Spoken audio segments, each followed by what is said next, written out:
Evening.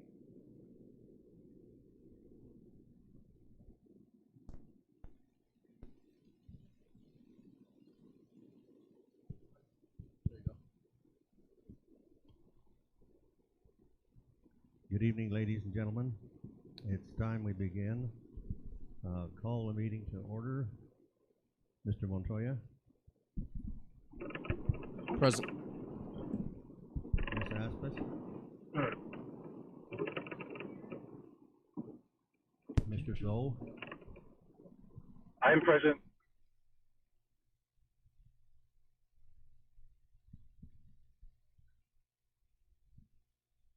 Mr. Soul. Yes, I am present. Can you hear me? I can now. Okay. The president is on the road, and she'll be here before too long, we hope.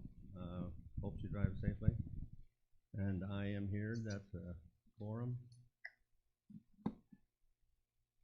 We'll begin with a Pledge of Allegiance by Judy Nelson's Heritage Program. Miss Mailboy, Miss Arn Moggeson, and Mr. Rogers. Test one. Students, if you could go ahead and make your way to these doors, either on your left or on your right, and you'll be up on the stage up on top. Would you raise your please stand to join them in the Pledge of Allegiance.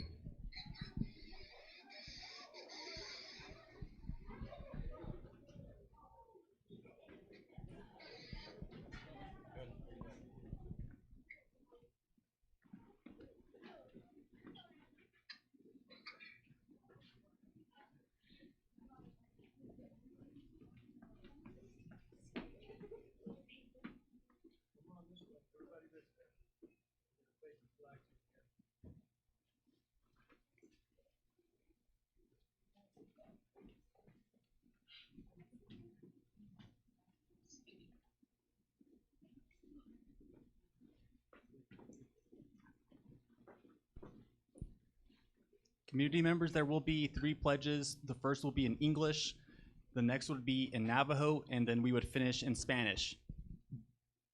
Okay, everybody, let's face the flag in English first.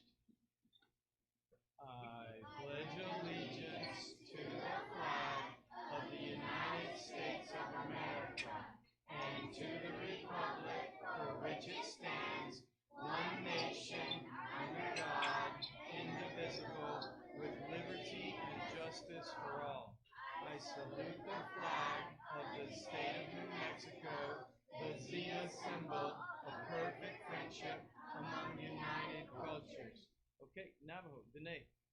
Keya ashla dingo beda hozogi beda naktae ai lingo ba bichadne hala ajoba hasilinge hadente keya ashla isa anhi ye ade hodin dena jenike ajoba bisilinde ganita. Okay, repiten. El prometo. Yo prometo lealtad a la bandera de los Estados Unidos de América y a la república que representa una nación bajo Dios indivisible con libertad y justicia para todos. El saludo. 1, 2, 3. El saludo. Yo saludo la bandera del Estado de Nuevo México, el símbolo CIA de amistad perfecta entre culturas unidas. Muchas gracias, niños.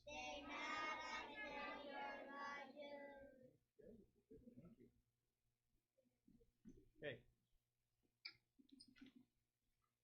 So we're ready to go and sing? What's that? That's Down the road. Okay, so they go back to their chairs then?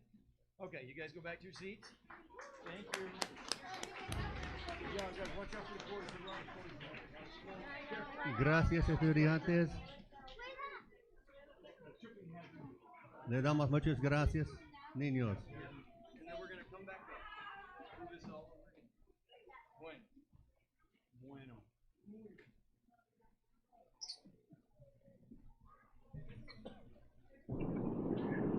Gracias. Go ahead. If you will remove your hats, Mr. Nolan Stewart has been asked to offer an opening prayer.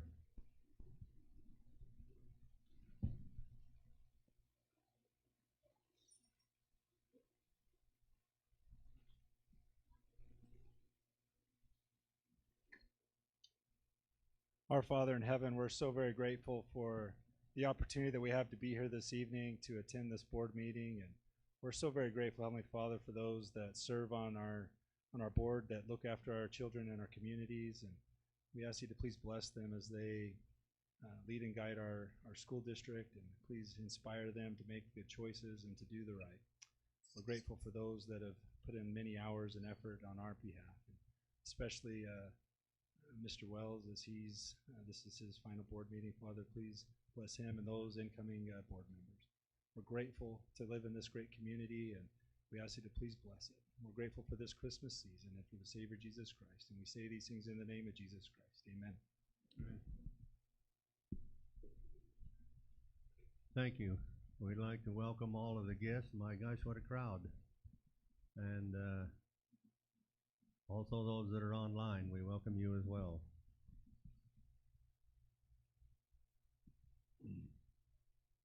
Item 2, the consent agenda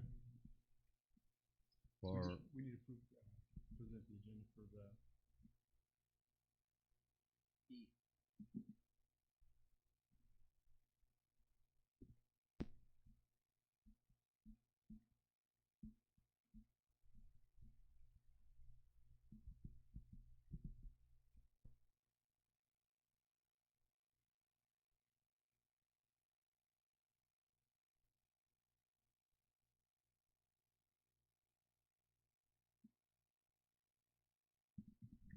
Make a motion to approve the agenda.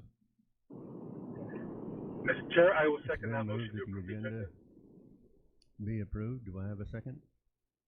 Mr. Chair, I make the second.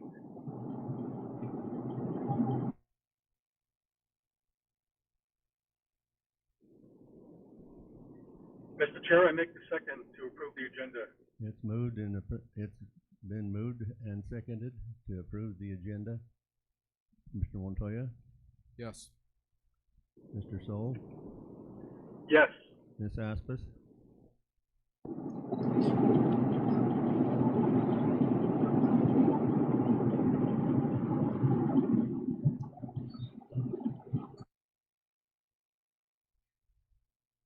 thank you, and I vote yes. I approve. I approve. Vice President Wells. Oh, thank you.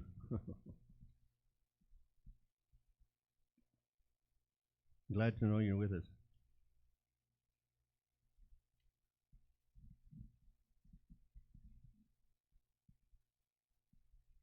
On to 3.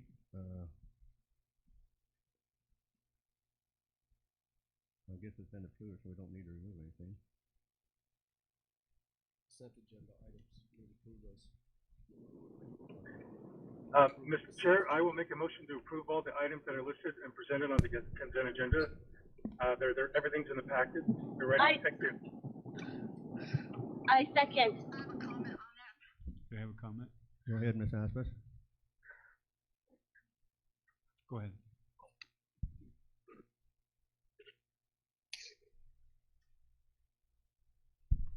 Ms. Aspas, you can make your comment.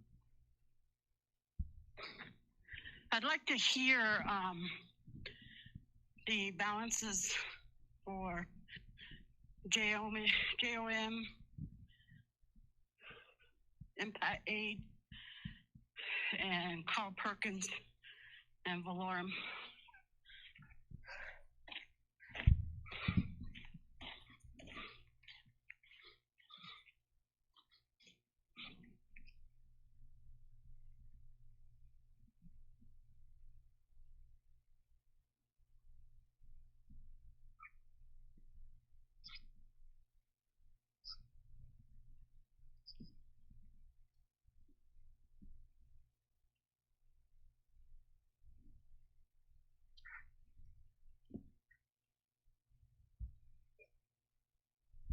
Sharon, can we pull that up?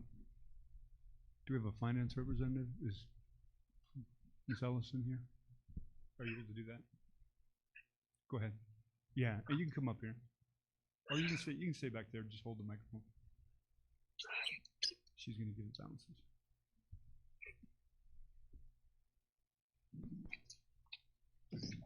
Okay, for the balances for ad valorem, year-to-date is $170,510 in expenditures and 1,386 in revenue.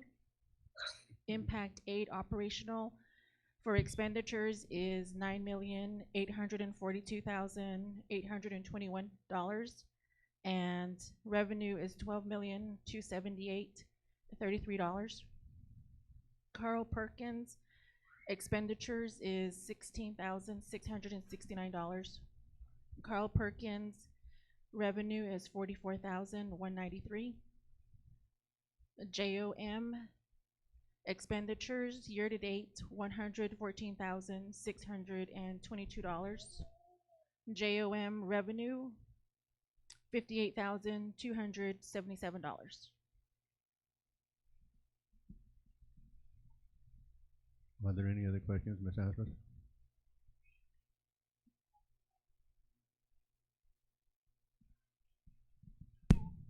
When did we get the 58,000 for JOM? Herbie, when did we get the 58?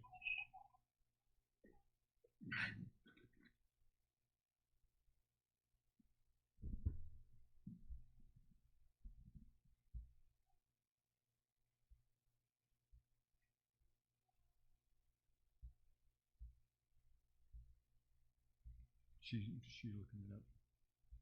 Okay.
We had two deposits in August, one for $25,069 and then a second one in August for $41,153.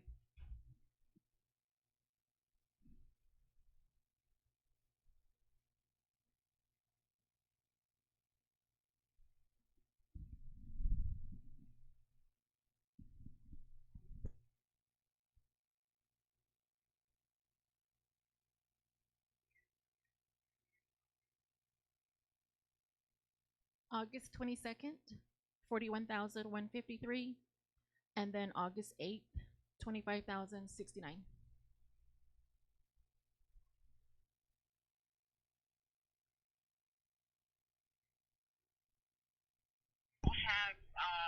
I know we don't have a director in there, but do want to say that Superintendent Carlson that I hope you keep us informed. Anything financial comes up. The whole board, not just you people. The whole board needs to know. Thank you. Thank you.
Oh, okay.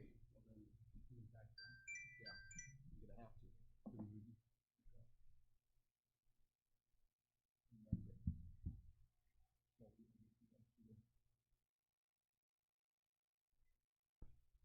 I didn't.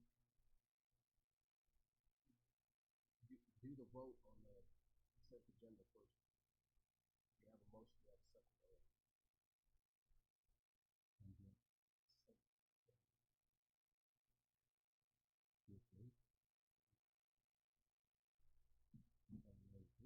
No, that was just the agenda itself.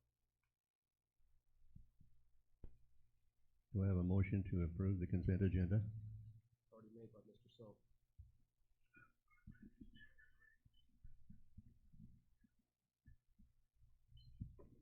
Okay. Mr. Montoya, how do you vote? Yes. Mr. Sol? I vote yes. Ms. Aspis? Ms. Aspis, how do you vote for the consent agenda?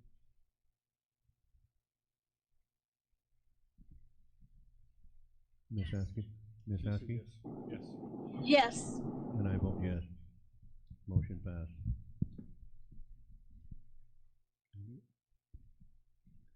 State what it is first. Mr. Wells, so we have done number 4 actually, since there was nothing removed from the consent. But back in 1E, the approval of the entire agenda, there's an item that I'd like to actually go back and remove, if we could do that now. Which item is that? So that is item in 9, reports and possible board action B, joint PAR agreement by Joel Balasweet. There's some issues with that, and that'll need to be pushed back until next month. So if we could have a reapproval of the agenda. Make a motion. Make a motion to agenda the approval of the agenda to pull item 9B. Yes, sir. All right, so that would be the motion. Mr. Vice I will President. second that motion.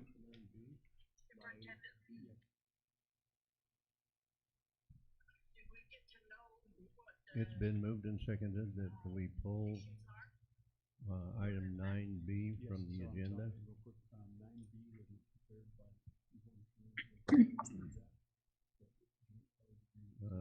Mr. Montoya? Yes. Mr. Sol? I vote yes. Okay. Ms. Askey? Yes. Ms. Aspis? Ms. Aspis, they're asking for your vote.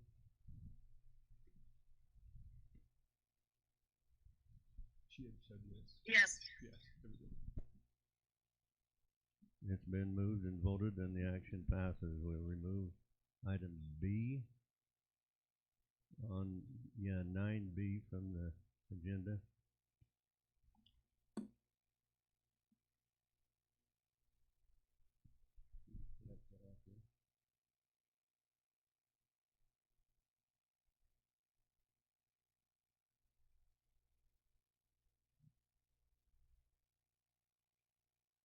So now we're down to item 5.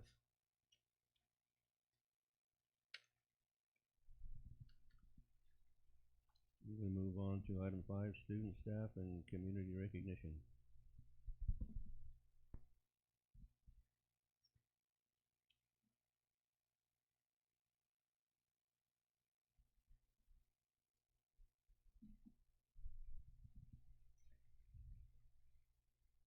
We'll have a performance by the Kirtland area schools.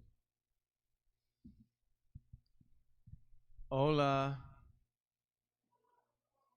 Buenas tardes. Muchas gracias por estar aquí todos ustedes. Gracias por venir. Bienvenidos a todos, especialmente a los hispanohablantes. Y bueno, yo voy a presentarme un poquito. Yo soy señor Rogers. Yo soy el maestro de español aquí en la escuela Judy Nelson. He estado aquí 13 años enseñando kinder hasta el grado 6. Y bueno, los niños que tengo aquí, no sé cuántos están, pero levantan la mano si están aquí, los niños. Raise your hand if you're with me, Spanish students. Okay, we got a few here. So you guys can go ahead and make your way up the stairs on either side. Yep, you guys can go ahead and get on the stage. Don't come this way, go that way. There you go. Okay. You can go either side, that side or this side. Este lado o ese lado. Muchas gracias. Ok, bueno, voy a hablar un poquito más. Solamente quiero... Ok, Peyton, bienvenida.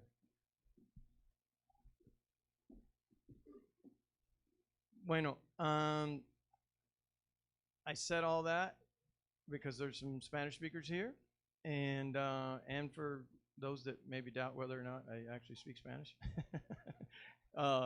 So once again, welcome everyone. I'm really grateful that you guys are here. You guys are in the front, up here, up front. Come back over here, this way.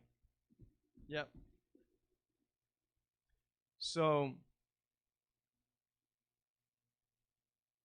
anyway, I've been at this school for 13 years. I've been teaching for 28 years, kinder all the way to grade 12. And of course, right now I just teach kinder through grade 6.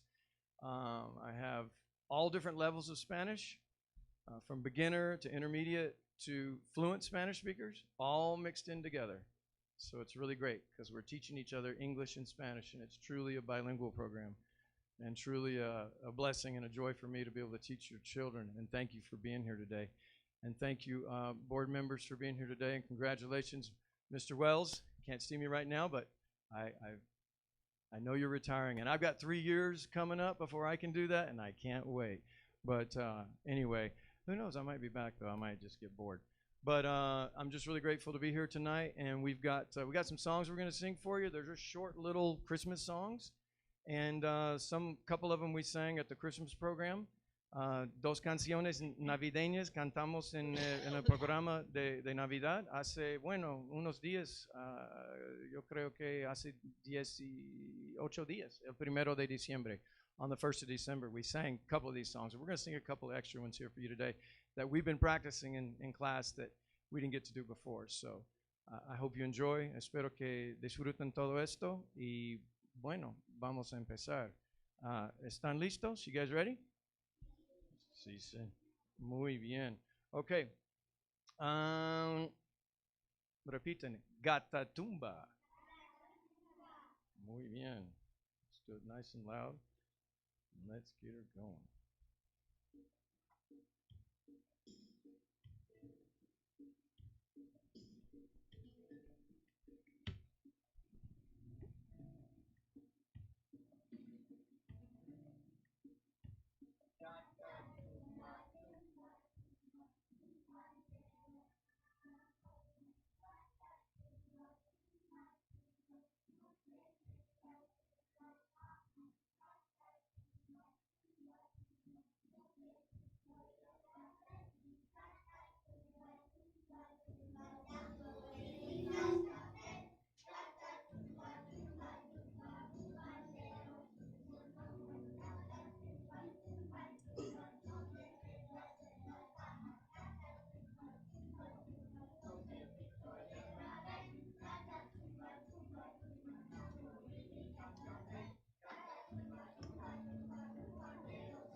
All right. All right. So the next song is called Cascabeles, which is Jingle Bells. And we're going to be clapping to this one a little bit. And we can make this a little interactive. If you guys think you can jump in and do the same kind of clapping we're doing, we're just going to clap during the chorus. So when we're done singing the chorus, and most of you probably know the chorus of Jingle Bells, don't clap anymore. If we're not clapping, don't clap with us. But if we're clapping, clap with us, because if you clap when we're not clapping, then you might not hear us singing. So, solamente aplauden cuando estamos aplaudiendo. Y no deben ayudarnos si estamos cantando, si me explico. ¿Bien? Bueno. Okay, you guys ready? ¿Listos? Muy bien. Repiten, cascabeles.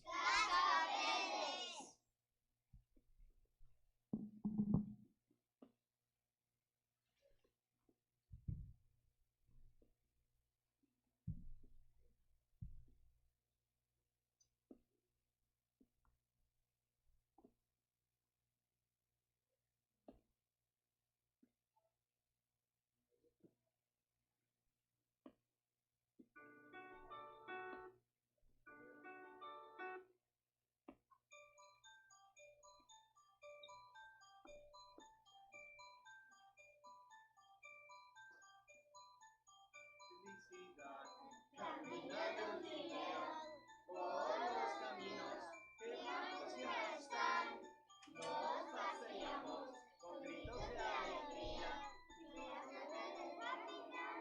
caminamos. Cascabeles, cascabeles, cha la la la la, brillando el río, todo el río, cha la la la la. Cascabeles, cascabeles, cha la la la la, brillando el río, todo el río, cha la la la la.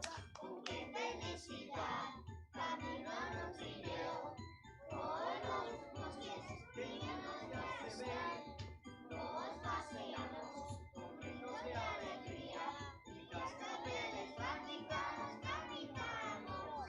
Cascabeles, cascabeles, cha la la la la, brillando el río, todo el río, cha la la la la. Cascabeles, cascabeles, cha la la la la, brillando el río, todo el río, cha la la la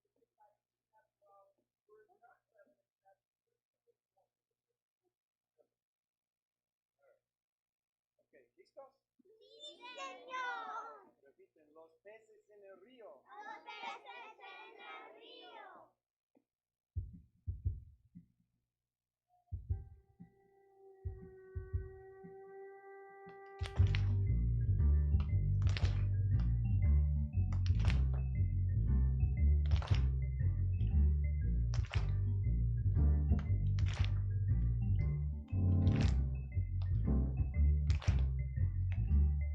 En el portal de Belén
Okay, you guys are amazing.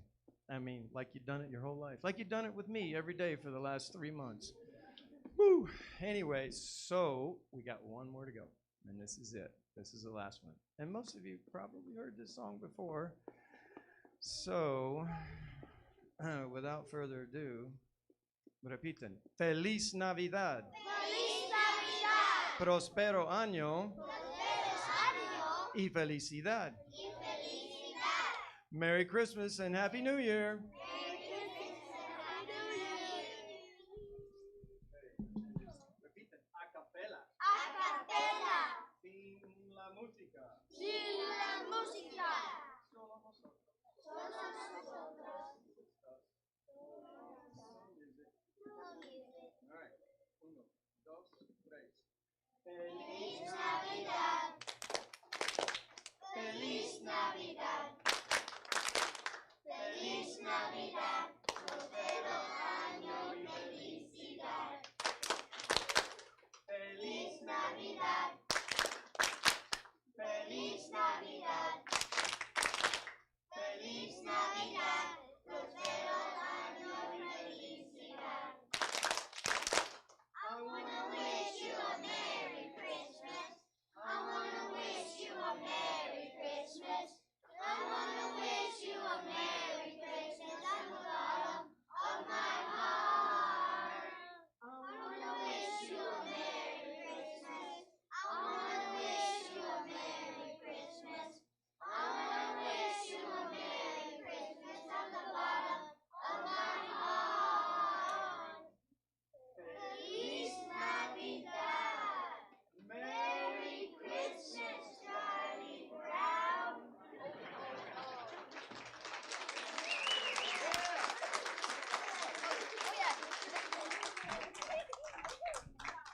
Okay, you guys were a great audience. Thank you so much. Muchas gracias.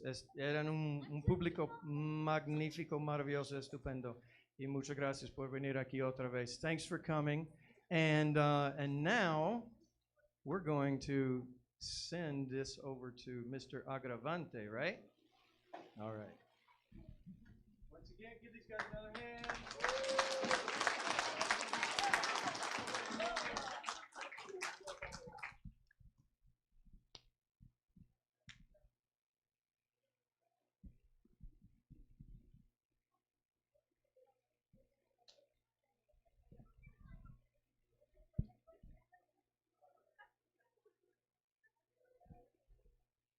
Hi, good evening, everyone. I'm Mr. Agravante. I would like to present you the Judy Nelson Elementary Mustang Band. We will be playing 8 short songs for today. Okay, we will start with percussion intro and we will end up with jingle bells. A round of applause, please.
For our next piece, this one is titled Rolling Along, Split Decision, and March Steps.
The next one, you will be able to hear to witness each section, percussion, woodwinds, and the brass instruments. Okay, this one is entitled "Listen to Our Section."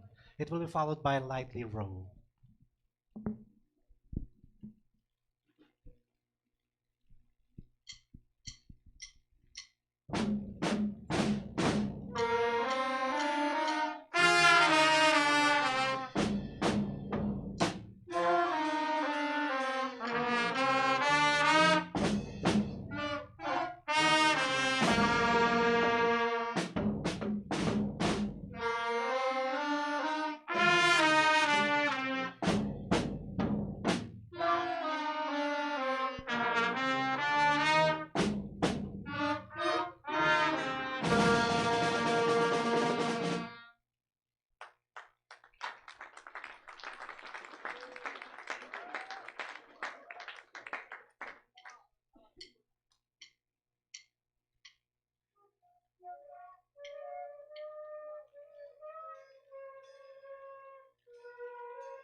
For our last piece, this one is entitled Jingle Bells.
Jared, we're going to give folks just a minute here to finish up putting those away so we can all have a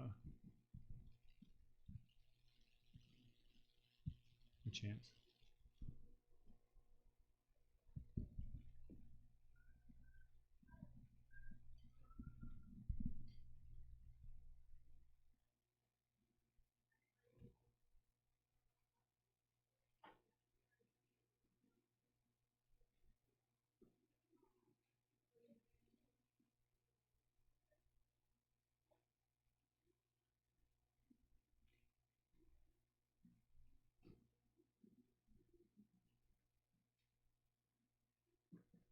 Are we ready?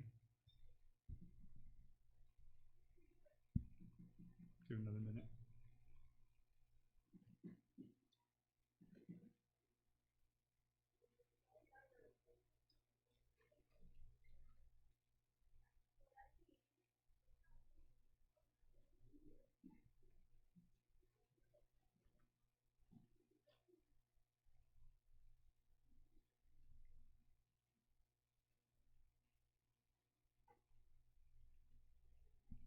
Are you getting help?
Alrighty, we are on to item B on our agenda, which is recognition of service for Marion Wells board member.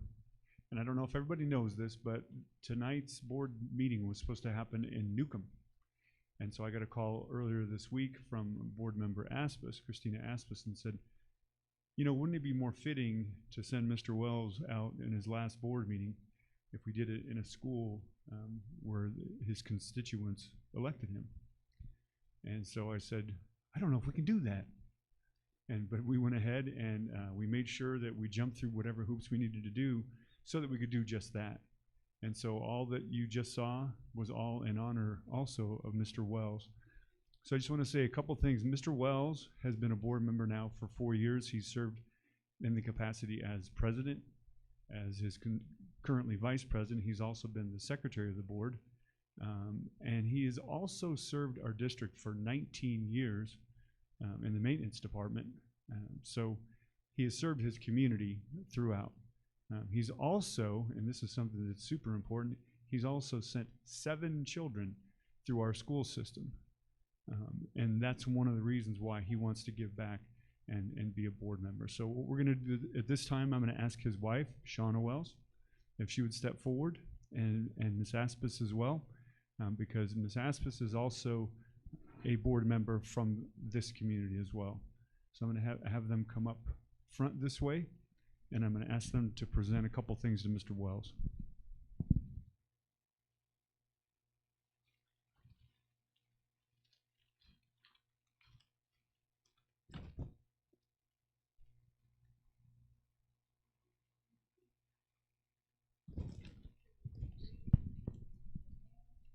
You know, I think that's a good way to do it. Mr. Wells, can you step forward? And I don't know which way you want to go. Watch out, there's some cords and other things in the way. True that. You want to give him a microphone? You can give it to him.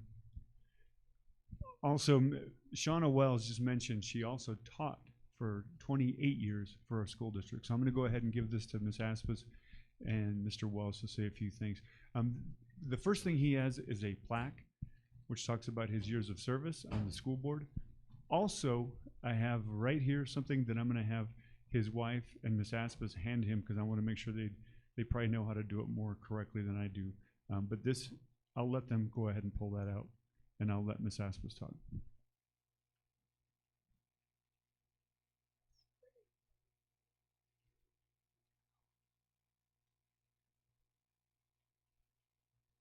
So I don't know what else to say. I mean, he shared most of his background, and I know he's been pretty much a father figure to me, and with that, that's priceless to me. And I know things like this, you're not supposed to get attached, but I guess some things, if anything, if you know, to violate something, I think that's worth it. But and we got to know Shauna.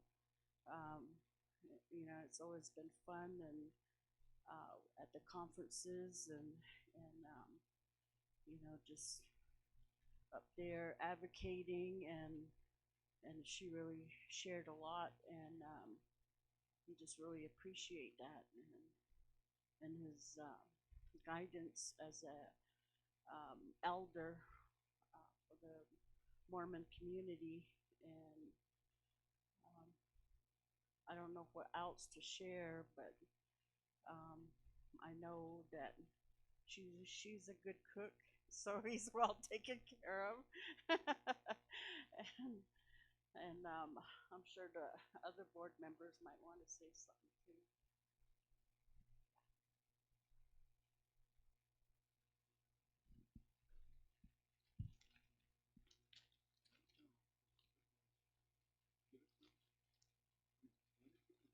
So, Racken.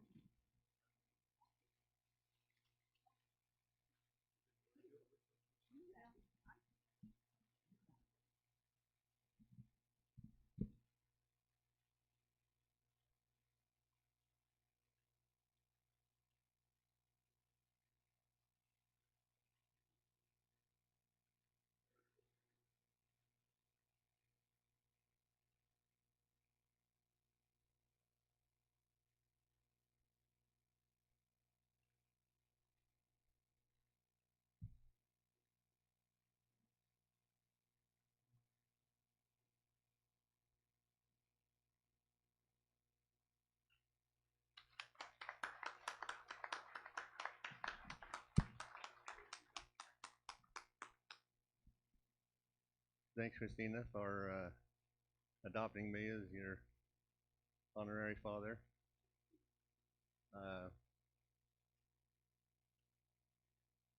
Yo pensé que cuando llegué, la gente que estaban aquí, pensé que estaba equivocado donde, well, the kids that spoke Spanish are supposed to still be here. Pero salieron. When I saw everybody in here, I thought I was in the wrong place, and then Jared says, no, here, you're supposed to go up around and get on top, and then I saw the names up here, so. I want to give the community a big thank you.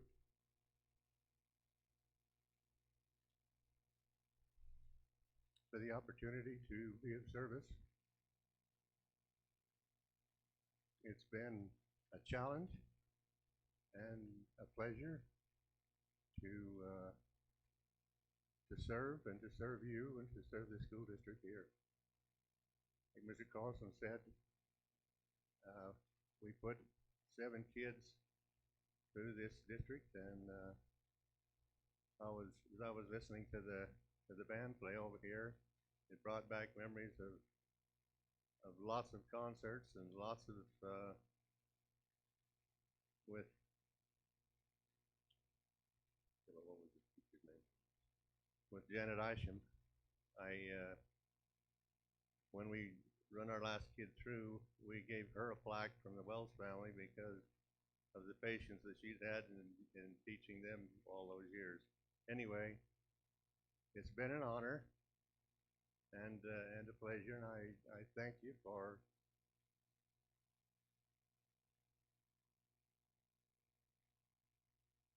giving me the opportunity to work with you in the school and in the community, and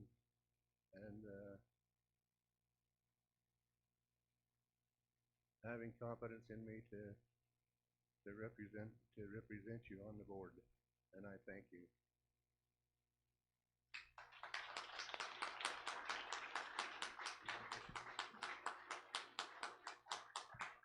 No, I don't need to say anything. If any of the other board members want to say something, this might be a decent opportunity to do that. Mr. Montoya, or Secretary So. Well, all I can say is, yeah, thank you, Mr. Wells. It truly has been an honor to have served alongside you for almost the past 2 years.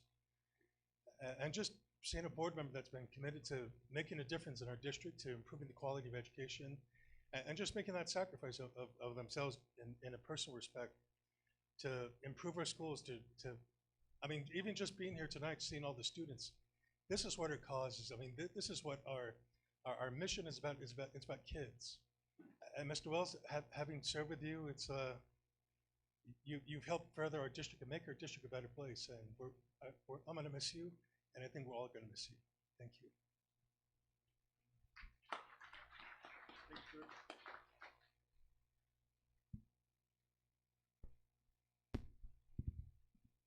Thank you for your service. Appreciate it. Working with you in the maintenance department here with the board. So thank you very much.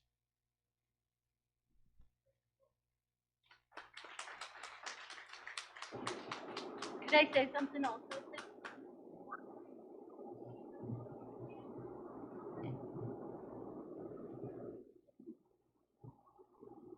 Hello? Go ahead, Ms. Askey. Mr. Wells, I so apologize for not being there in person right this moment. I had a doctor's appointment in Albuquerque, which I'm rushing back for. I planned my day to be there for the board meeting, especially because you're being honored tonight.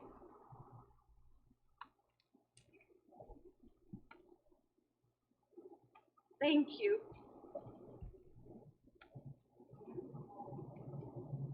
Thank you for your leadership, for your wisdom, for your compassion.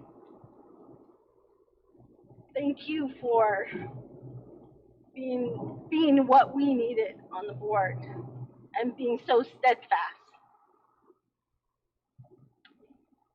Thanks, Miss Askey. We'll miss you on the board, but you know we still expect to see you around.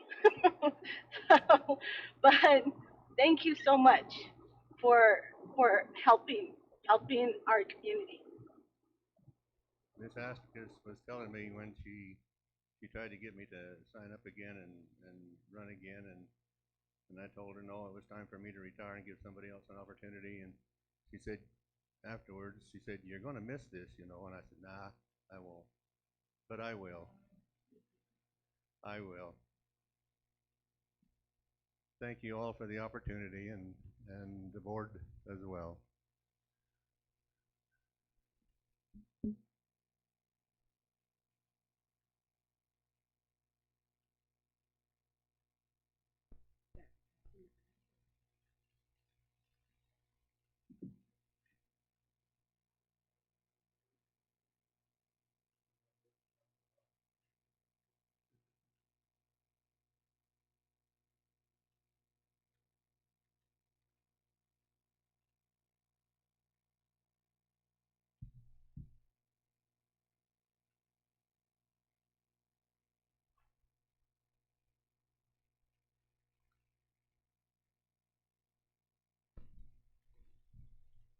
Who do we have for C? For the Family Resource Center, are you going to say something on that?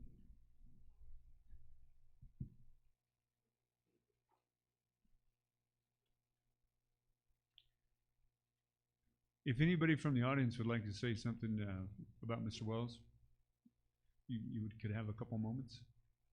Make it positive.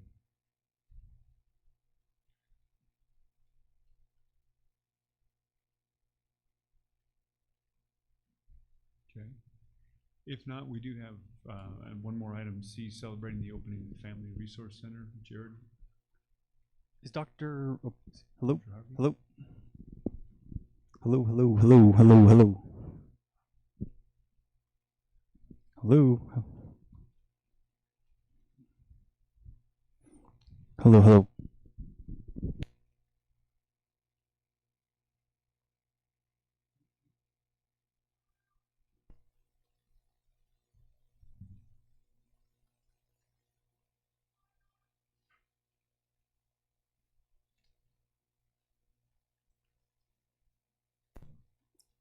Is Dr. Harvey, hello, just, hello, hello?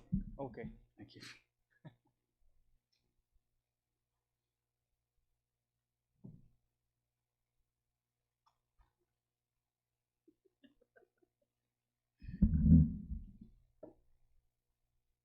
Hi.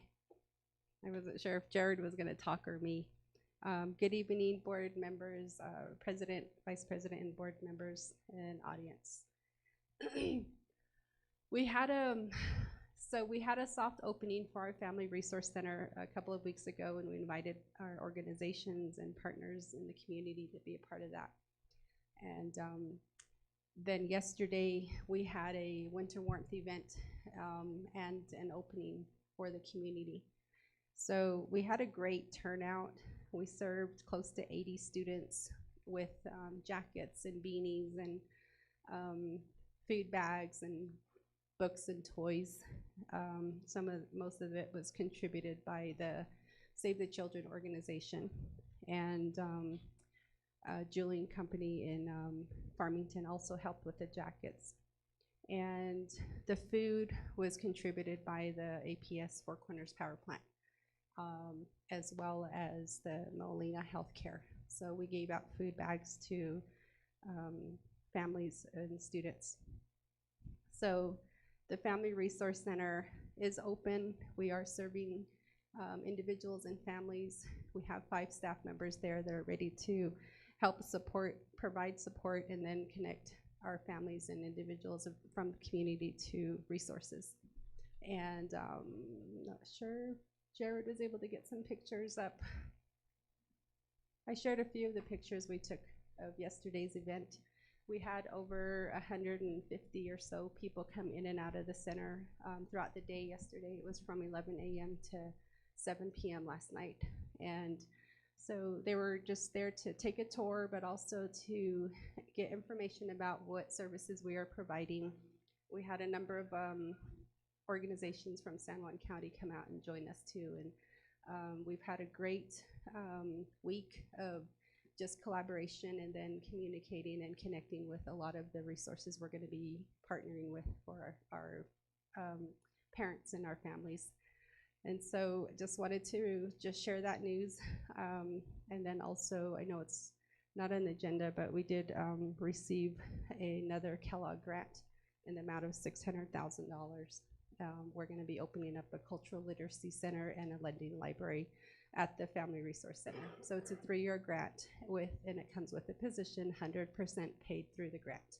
So I'm excited to just let you all know that we're working towards that. We'll be getting that open hopefully in the next couple of months. So that too will be serving our community and our families in addition to the Family Resource Center. Yeah, that's it. Thank you. Are there any questions from the board? Go ahead.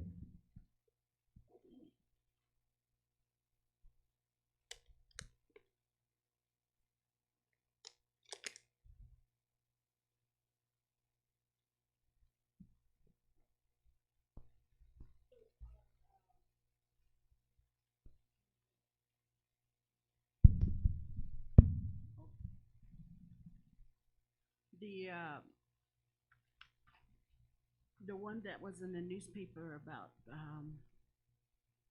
additional money from the governor, did you have any luck with that? Yes, I communicated with the Appleseed organization who did fund or are funding $500 a month for students who are homeless for 12 school districts. So the 12 districts are not within San Juan County. None of us was selected for that trial run for this last year. So the students who were selected are going to be receiving $500. They are homeless under McKinney-Vento. And so I did reach out to them. I did get connection with one of the individuals, representatives from there, who is wanting to talk to us some more about our district and our students and how McKinney-Vento is helping our students in our district, and then looking at what they can do to help support what we do here in this area. So we're talking about having a meeting in January. So after we get connected more so with them and then our leadership, I did invite Mr. Carlson to the meeting to start having those discussions with them. I did ask if there's an opportunity for our district to be added to the list, that we would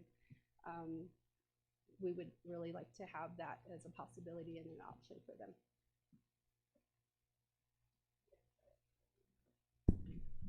I just wanted to publicly say that a lot of the school, or I shouldn't say a lot, but some of the schools were charter schools. And to me, I feel like those are private schools. And whereas our students are public school students, and I don't see how we could have gotten overlooked for that kind of assistance. And there was something else. So I think that really needs to, when you do have that meeting, that needs to be brought up. And you know, and I think I saw Los Alamos in there in that list. And aren't they board attorney, aren't they the richest school district?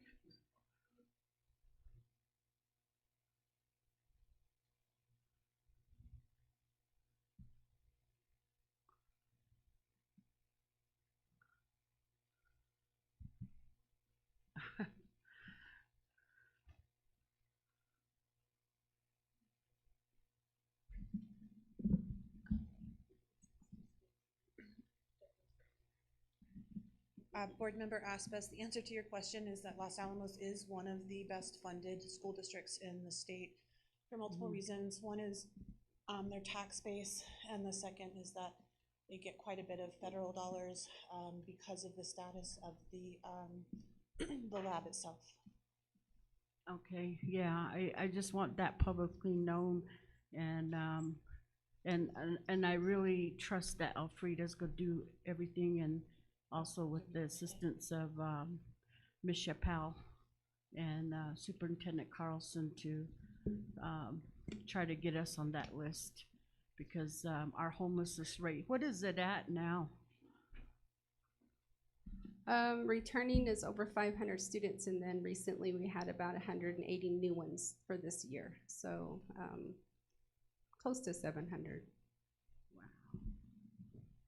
And just want to quickly clarify, the schools that were included in that program were APS, which is also very well funded, Las Cruces, and Santa Fe. All the ones below that too? Oh. The rest on that list are Taos, Pecos, Cuba, Dulce, Artesia, Carlsbad, Cobre, which is Silver City, or it's near Silver City, and then also Silver City, Roswell, and Monte del Sol, which I think is a charter school in Santa Fe. So those are the ones that made the list. I mean, I think it's good. I mean, I certainly don't want children to go without anywhere else, but you know, I just think that we shouldn't have been overlooked. We should have been included in that list. But thank you. Thank you. That'll be my share out. Okay, the next item on the list is comments from the audience, and to begin with, we have Ms. Carmelita Lowe.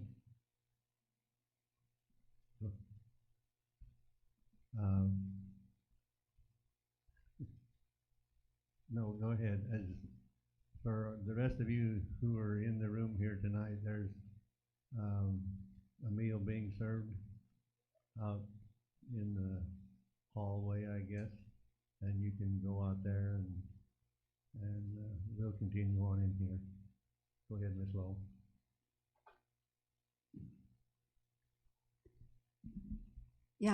Good evening. Our board president, our vice president, our secretary, our members, Ms. Aspesto, Mr. Montoya, our superintendent, Mr. Carlson.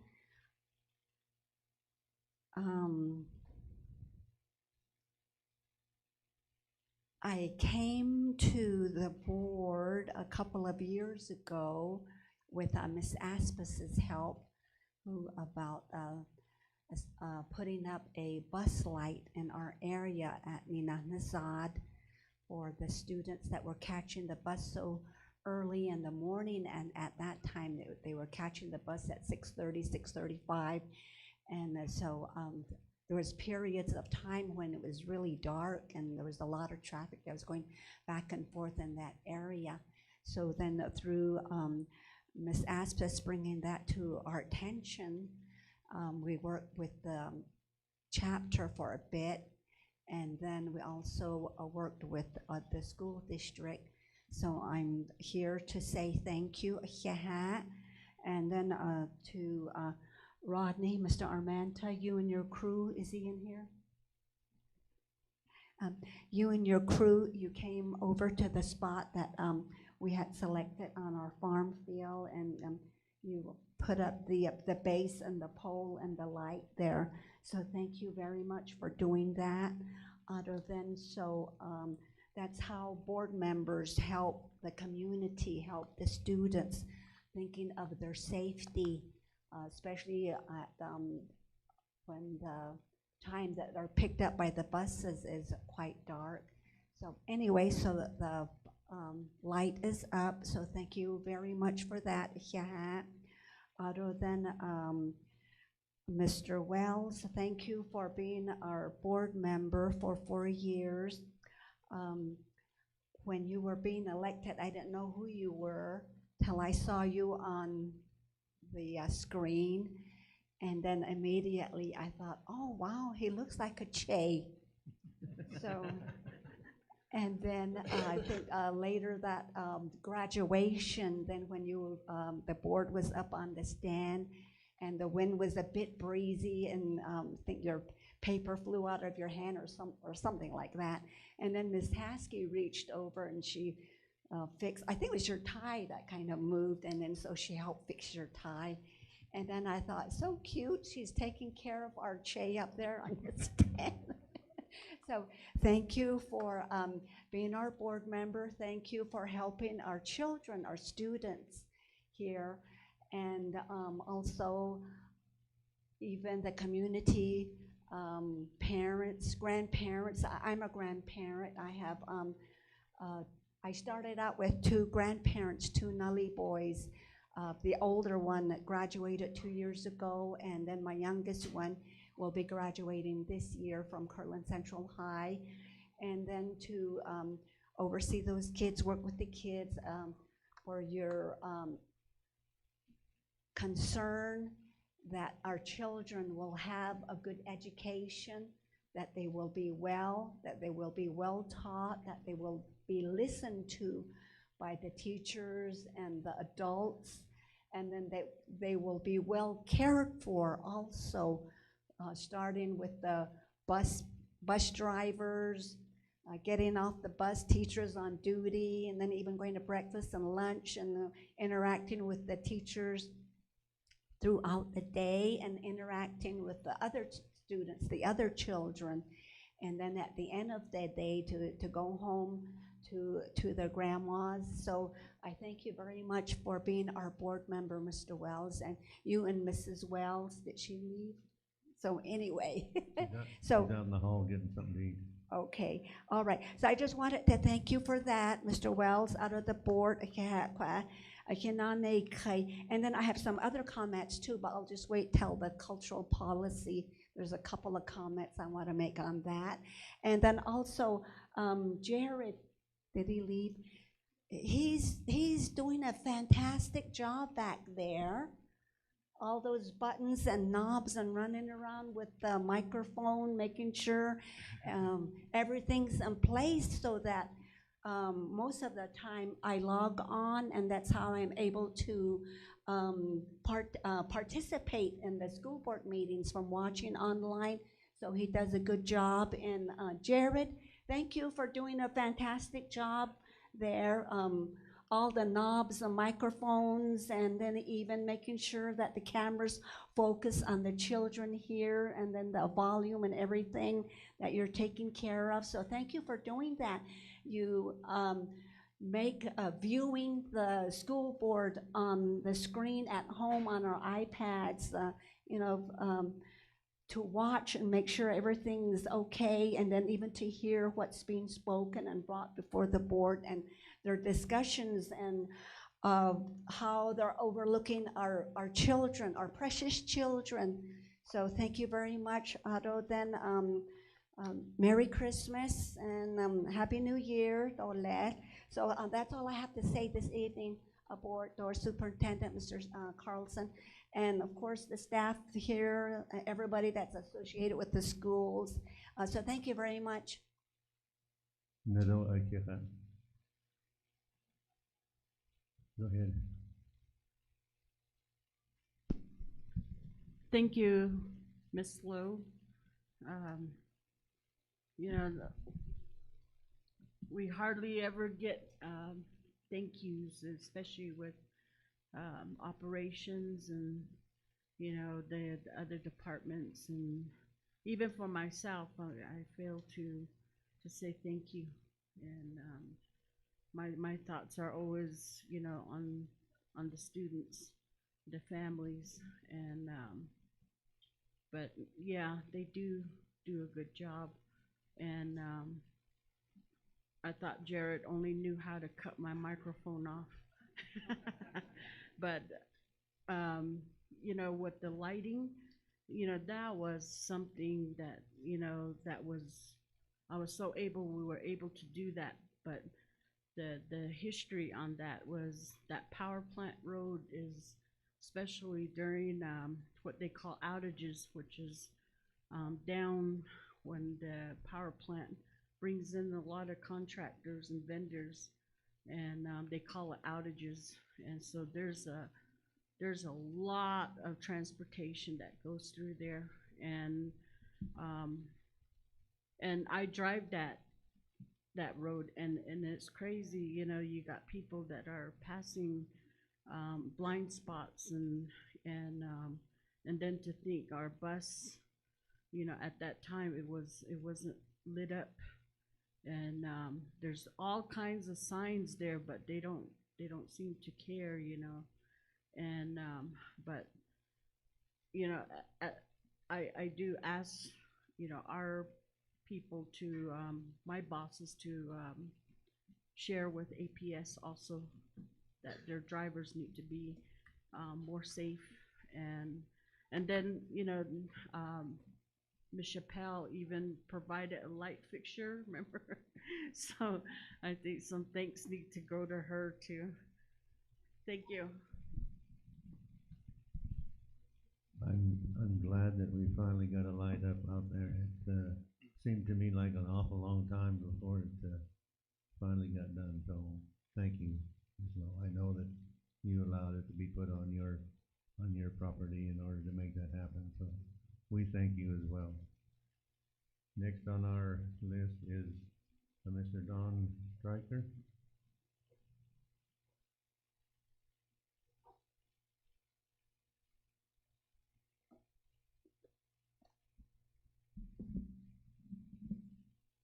Thank you, Mr. Wells. Thank you, Mr. Wells. Thank you, members of the board. I'm glad you made it, Madam President. I have mainly one topic I wanted to talk about, and it was the proposed policy changes on the culture and opportunity policy. I talked to a lot of people. I'm speaking as a community member and a taxpayer. I speak with a lot of people, and there are a number of people who are concerned about maybe this is going too fast. And so I'm a researcher. My PhD studied schools just like this district. And so I do a lot of research on cancer, other topics. But I dug in last night and started going back and looking at when this was adopted, which was November, I think, 28th of 2022. And in the minutes for that meeting, it was said that you had maybe 6 or 7 or 8 even public hearings on this policy before you adopted it. And I would recommend that you go back to that again, because this is being very rushed. It's being very rushed. And when I saw the agenda, I immediately emailed Mr. Carlson and said, Mr. Carlson, I'd like to have a copy of this proposed policy. And he said, I would give it to you if I have it, or if I had it rather, but I don't have it yet. And so I think when you post the agenda, those documents should be there. They eventually do get posted, but people need time to read these things. A lot of the community has difficulty reading technical material, and this policy is pretty technical for them. So to give people a chance to actually read things and digest them. So the process for me is very rushed, and I would recommend you table that. You can't really read it. I guess if you do twice and you're adopting it. I'm not sure in this district, but in Arizona, I think it's 2 readings and it's adopted. So I would table the item. I would get more input from the community. I know there's some staff that are very concerned it's going off the rails with what one person said. It's too much, too fast. So there's that aspect of it. There's also the fact that, you know, when you look at the policy, if you don't know the history and you don't know what was said about the recommendations, you wouldn't see the things the way that someone has been through all this has. And I was present at the December 1st meeting. I didn't speak. I let other people speak. But I went back and I've watched it a couple times. So I went back and watched the video again. And you, like I say, you have to look at the spirit behind the policy. And what was said, and I'll leave names out. You're gonna know who this is, but I'm leaving the names out. This is not a personal thing. This is just said, and it's documented in the recording. At about 49 minutes and 20 seconds into the December 1st meeting, one of the presenters was saying, the #1 recommendation is basically no more of these receptions, funerals, those types of things. Well, I respect all cultures. I mean, I've lived around the world. I've lived in Pakistan. I've lived in Guatemala, I've lived in Chile. I spent a lot of my adult life in other countries, and I respect cultures. But I have one too. And if I have a family member and I live out in the middle of pretty in a remote area, and the decent structure, the best one around it, and the closest one is a school facility, I'm going to petition to use the facility for a reception. And I'm sorry if other people think that the death is on me or something like that, or in the building. I have a right to do that. So if you look at the policy, so I pulled up the facility use policy, and it's clearly listed, in the policy, there are 11 manners in which you can use facilities. And just to run through it quickly, it says recreational, educational, political, economic, artistic, moral, scientific, social, religious. So you have a practice already established of letting people use these facilities for things like receptions, right? And also, I remember hearing in the dialogue on this, this is how we heal. This is part of our healing. We keep hearing that mantra, and I believe that. But you know what? When someone from my faith passes away, the reception is part of how we heal too. So it has to be fair for everybody. It can't be my culture trumps your culture, my religion trumps your religion, because if it gets down to something like that, you're all state actors and you're acting under the color of state law. And 42 USC section 1983, that's grounds for a suit if someone's discriminated for religion, for viewpoint. It's called viewpoint discrimination. There are a lot of things that you have to look at with this policy and look at the context in which you were presented these changes. And so my point is, slow down, have a couple more hearings on this, and when you do first readings in the future, I would make sure that the policy, the proposed policy or the amendment is listed with the agenda so people don't get it. And it wasn't even available in the room. I can't remember if it was actually available at the meeting or not. But the point is, when you post the agenda, give people the opportunity to read the material so they're informed. Because when you don't do that, you're excluding a lot of the community's voice. And I know you don't want to do that. That's not why you're here. You're here to get the community engaged and involved. And so there are a number of other things that I could say on this, but those are the big ones. And then again, there was another point, and it was the Day of the Dead, right? El Día de los Muertos, right? And that was a big deal too. And at that one, the quote is, and this was at 1 hour, 1 minute and 35 seconds, regarding the Day of the Dead, as Diné people we don't, and because it involves death, again, so that's inappropriate, and we need to make sure our schools respect that. Well, it might not be appropriate for someone who's a traditional, and I've never seen a written definition of what a traditional Diné person is. My wife is Diné. She's not traditional. She's a Christian. So I don't really know who all that, subscribes to that belief system, and more power to them. If they believe that, that's their right. I lived in places where you don't have the right to do that. I lived in a Muslim country, right? I lived in Pakistan for 2 years. You don't have the rights that we have here and we enjoy in this country. But, for that, I wanted to just share those things with you, and I would ask you to please slow down on this. I'm not saying to not change the policy. I'm just saying don't do it overnight. Give the community a chance to get in. And to be honest, I think a lot of employees are kind of intimidated to come and speak in front of you. And I remember, Ms. Aspis, you asked a question. It was in the August meeting, and it was about the Panorama survey data. You said, why are we getting so few people responding to that? It goes back to the context. When they did the Panorama in the spring last year, that was when all the people were getting let go. And that has a negative effect on people expressing themselves. There's going to be a chill effect, a free speech chill effect. So you're not going to get that participation. And that same kind of idea here applies to speaking in front of you, because people are afraid they're going to lose their livelihood if they do it. So that's why I always preface what I say. I'm speaking as a member of the community, taxpayer, whatever. I'm not griping about my job, but people are just afraid to do it because they're going to be associated with something negative if they come and tell you what they really think. You might even want to do a survey on this. And if you do, that's my wheelhouse. I'll help you write a survey. Let Mr. Carlson know. I'll help write a survey. Ask the people what they think of this policy, what they think would be good to include in it. That way you're getting more input. And it would be anonymous, obviously, but then you'd have, at least give them the opportunity to tell you what they think. And I don't want to go over, I already did go over time. I apologize for that. Yate Keshmish. Everyone have a safe holiday. Thanks for doing what you do. Mr. Wells, you will be missed. Thank you. I'll turn it over to you. Are you ready?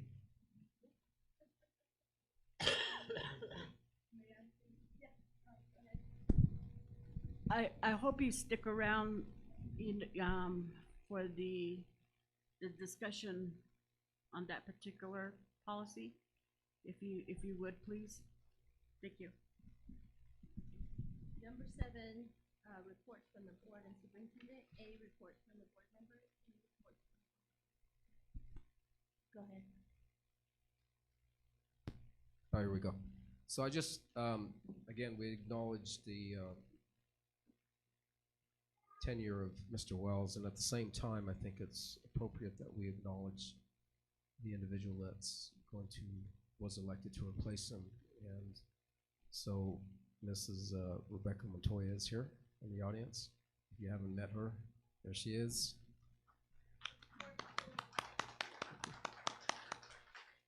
I roused the moment to embarrass her, so. But anyways, she's your district school board member for the Kirtland area. There she is. Thank you. Any other reports? Welcome, Rebecca. Go ahead.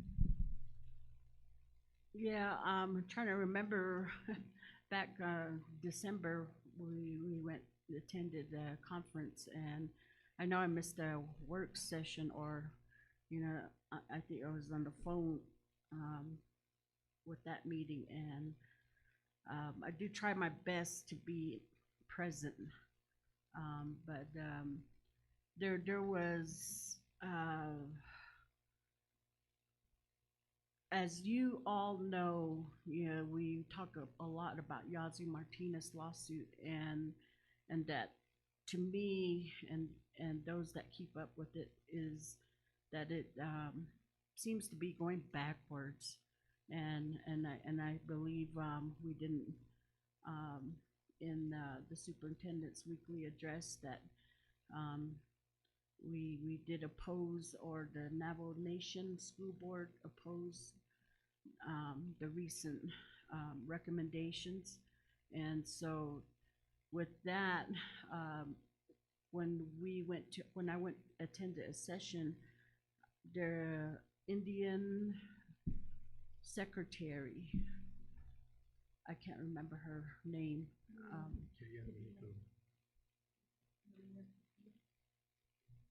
The Acoma.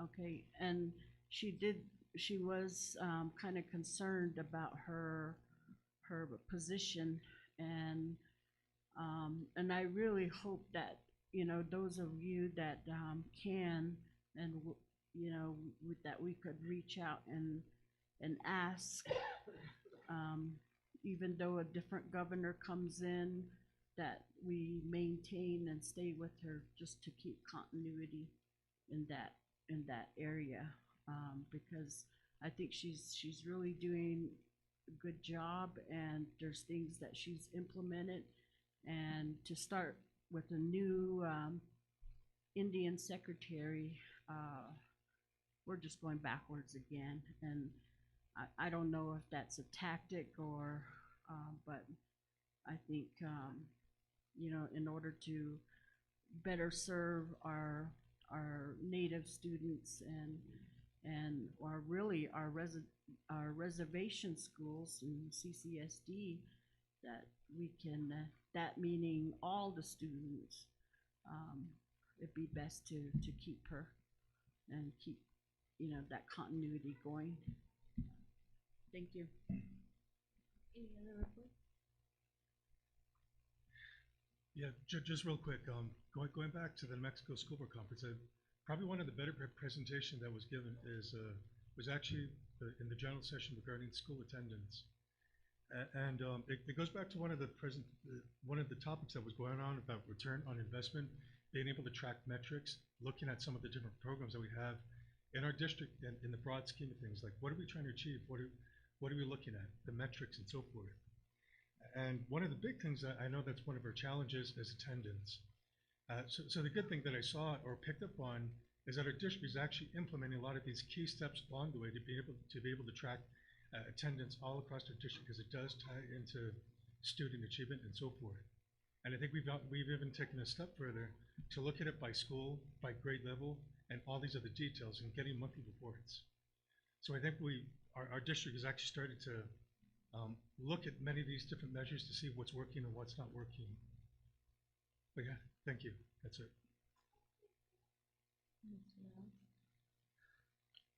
Yeah, by doing that, we're a step ahead and we know, we have a better idea of where we're going and how we're getting there, by implementing that instead of waiting for it to catch up with us by, looking forward and being aware of that ahead of time helps us recognize it, not only recognize it, but implement things to improve.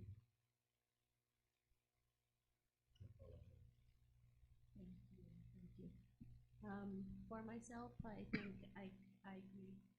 I think our school district, and I think asking for the data, looking at the data, understanding it, has helped us move forward in a positive direction. Sometimes we don't see what we want to see, but it's a starting point for us, and I really appreciate the staff, everybody who compiles the information, and then all the teachers out there teaching and doing what they can to improve students' lives.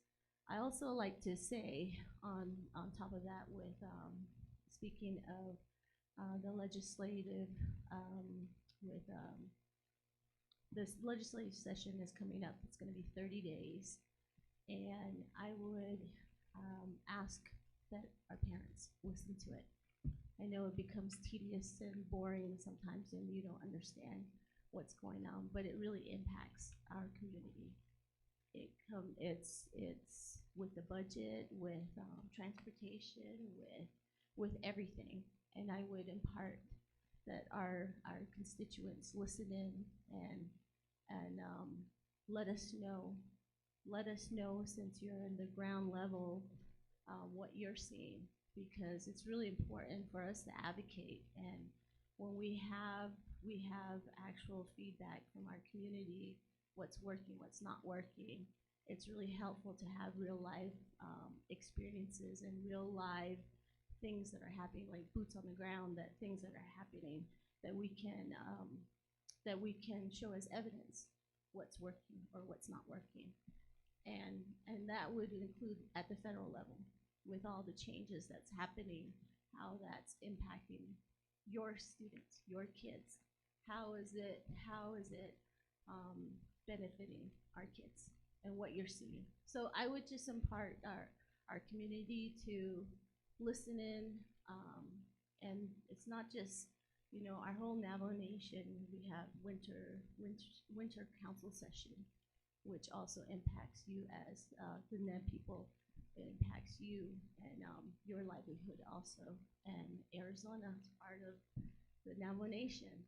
So things are happening that just listen in. I mean, I think when we have informed people and we can make really informed decisions, and we can really work together in terms of advocacy, I think as a group, as a collective community, we have a very powerful voice. If we're not sure, we don't understand, we're not really paying attention, it kind of weakens that fabric. So that would be my comment to all of you, that listen in, because it really does impact all of us. From the student that catches the bus, 2-hour bus ride, or however long the bus ride is, it really impacts all of us. So, thank you. Oh, and it's a condensed session, so it's only 30 days, so things are going to be moving fast. And they do have opportunity when a legislation comes up. They have an opportunity for community comment, so the public can speak on those different situations. Whatever the issue is or whatever the legislation is, they have an opportunity to speak. And that's when your voice is powerful, especially as a parent, especially with kids in school, in public school, or even college students if it's pertaining to the legislation. But your voice is really powerful. They give that opportunity where you can speak on behalf, support, or oppose to different legislations. So it's really important that you're heard, and we do our best to gauge what's best for our district too. And we try to do that, but it's not without your voice, your things that are affecting you and your students. Thank you. And I'll hand it over to Superintendent. Thank you, Board President. Askew Oberly. I just have a few approvals of gift donation that I need to report to the board, and then I believe one field trip. So the first one is for the Newcomb High School girls basketball program, a donation to purchase girls basketball shooting shirts, warm-ups, and other merchandise. The amount is to be determined based on the need, but it is from IBEW Local 611 Union. The next one is for Newcomb High School class of 2026, and it's a cash donation to be made, will be used toward the Newcomb High School class of 2026 graduation expenses and any senior events the senior wish to use the monetary donation towards. The cash gift is $2,473.05. Now we also have a donor, Butch Matthews, who's donating to the KCHS Activity and Cheer Program, a check in the amount of $192.11 that will be deposited in the cheer activity account to be for cheer equipment, banquet, and t-shirt, etc. And the student travel that we have is the sponsor, Marla Sitton. The school is Shiprock High School, and the purpose is to go to the New Mexico All-State Band to work with renowned clinicians, which is a very high honor. The trip cost is $3,930, and it will be a small school vehicle. The cost per student is $980. And those are all that I have today. Thank you. Moving on. Go ahead. Since you brought up a dollar amount, can you hear me? Yes. Okay. Are we doing okay as far as credit cards being used and not any problems where our kids are stranded? To my understanding, we have not had those issues. Thank you.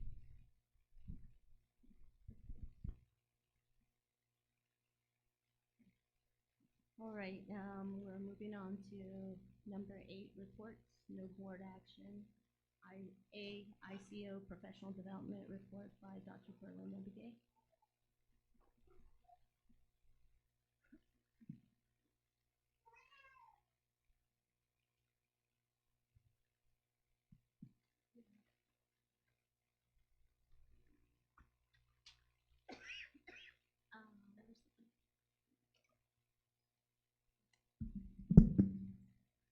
Yad shikeda shidena adat da is not angi shaebet ahnin shleda tratnesani bashichin kilichini dashiched shin dashanala aro bilingual multicultural education coordinator A Shananish Inson aro adat da is not angi alto yaha. Good evening, board president, vice president, secretary, board members, and Superintendent Carlson. This evening, we're going to do a report on the PDs that were asked of us on Monday. At 12:57, we were asked to make a report on 2 specific PDs. So that's what we'll be providing information on. So the PDs in question are the ACTFL conference and then the La Cosecha conference. The ACTFL conference, ACTFL stands for American Council on the Teaching of Foreign Languages, and that's an annual conference. And it's really specific to language. And so Ms. Benali and I attended that conference. it's huge. It's a huge language conference, and there's just so many different sessions, and it's divided up into different areas as well.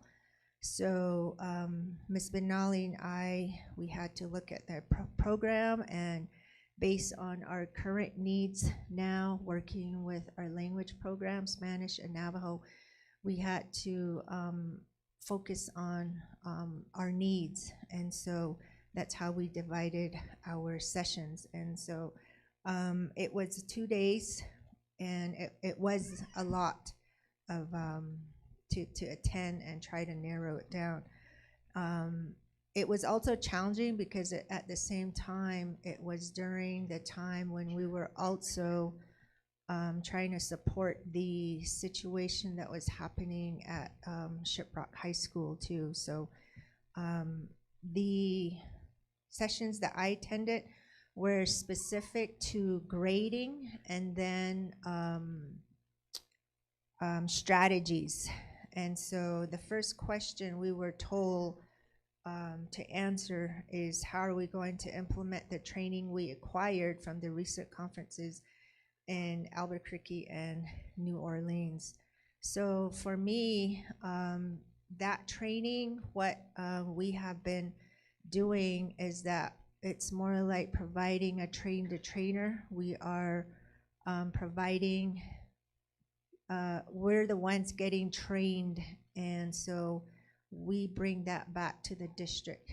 And so with our supervisor, Mr. Carlson, it was emphasized that we bring the training into the district, which is more beneficial and cost effective, where we can cover all of our 34 Spanish and Navajo language teachers at one time, rather than having a few attend here and there. So that's what we've been doing. We set up our internal PDs from ICO. We've had our recent one just last week, total physical response through storytelling. So that's how we are providing that training, that what we get from there, we're bringing it back. And we do have our coaches provide that training too during our internal PDs to go over strategies. And so the second question is, how will it improve teacher efficacy?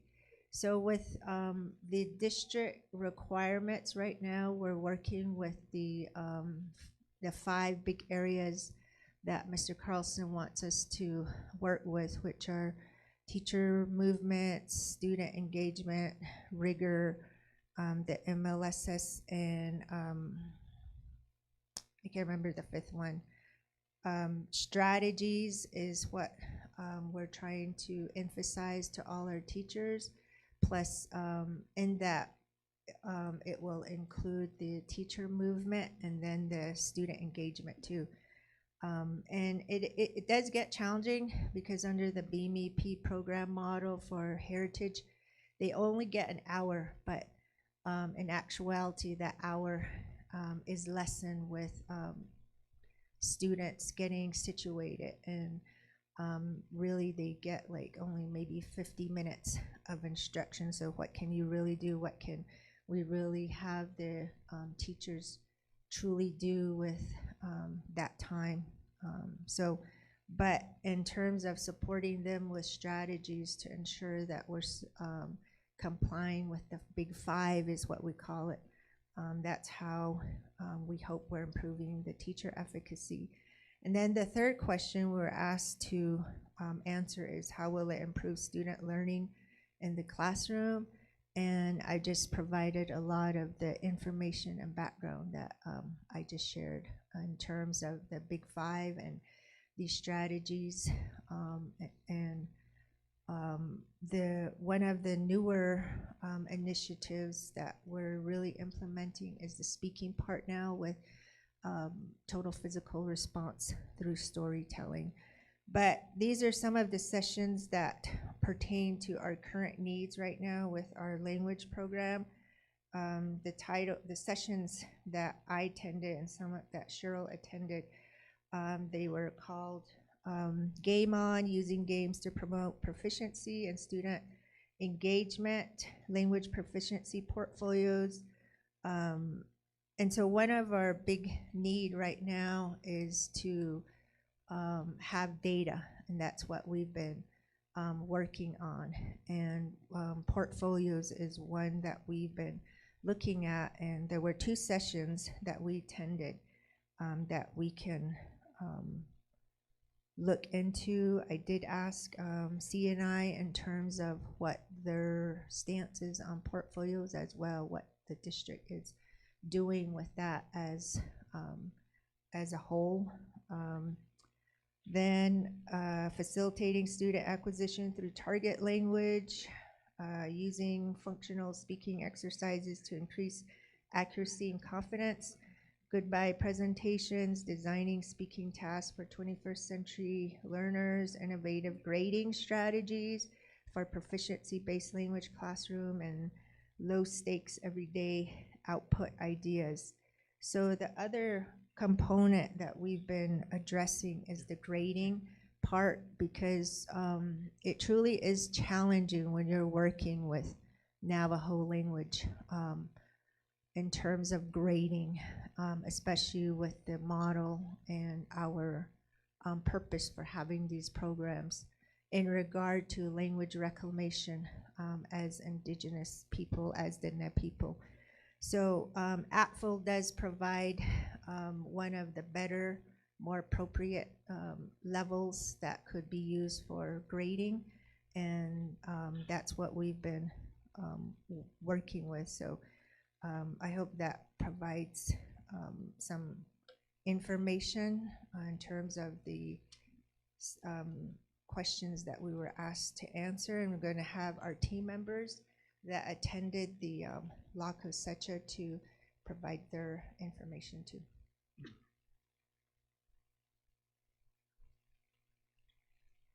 Good evening, esteemed board officers and members, our esteemed school district administrators and community members.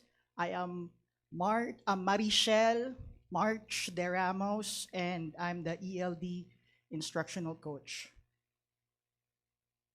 Efficacy, efficiency, and effectivity are a few of the words that would help in summarizing my experiences when attending conferences and trainings that I am blessed to be a part of.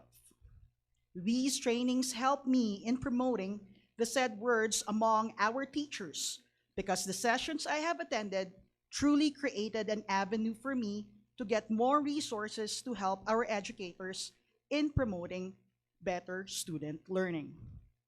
La Cosecha 2025 provided a lot of new learnings when it comes to supporting multilingual learners. Although a lot of the sessions were about dual language programs of other school districts, I chose sessions that were leaning more on the support of multilingual learners. A big gain that I earned from the sessions were specific strategies on supporting multilingual learners and social justice on the promotion of bilingualism. In alignment with my 90-day plan and job description, I share those ideas and strategies I learned in conferences with the teachers during my school-to-school training as an ELD instructional coach. This promotes better teacher efficacy, as I can share these ideas to a wider audience because of me going to all school buildings to provide training and support. An example of this is to be able to cultivate confidence, community, and capacity in the multilingual classroom belongingness. I can share to the teachers how to value diverse worldviews and ways of communicating, recognizing how to identify language and power intersect. This strategy also promotes to teachers how to engage with others in ways that are respectful, reflective, and responsive. Moreover, attending conferences like the La Cosecha widens my experience and gives me a wider view of best practices that are being done in other school districts. It also helps me in meeting other educators and field experts when it comes to supporting our ELLs.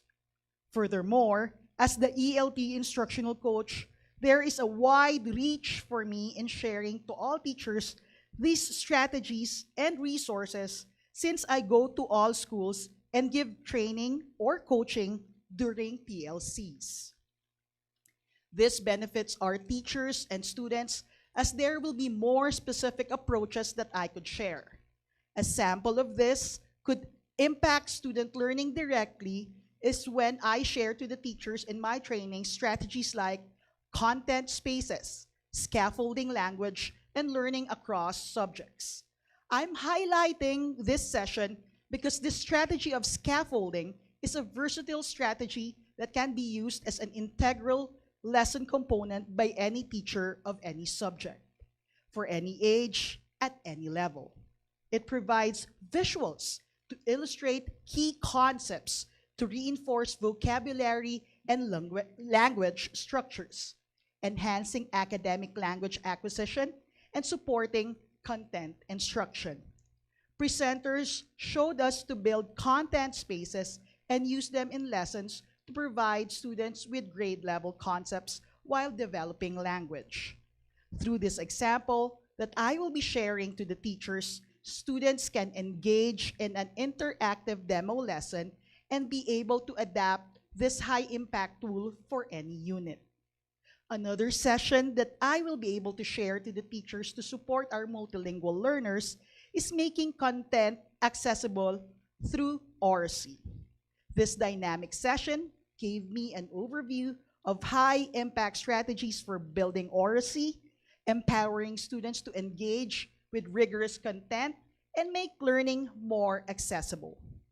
Since oracy is the foundation of literacy, teachers will discover powerful techniques to help students develop strong communication skills, meet academic challenges with confidence, and enhance their overall literacy development.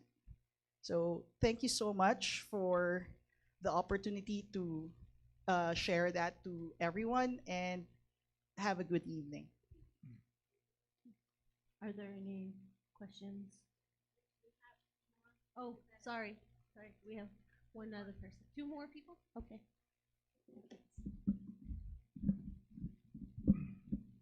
Not Ani Adat now, so Twanigi. Members of the board, hello, thank you.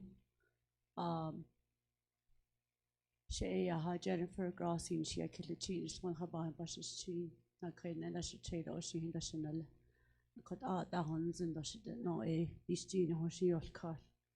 I don't call so Craigie, so here attendance, thank you for being here with us this late at the night.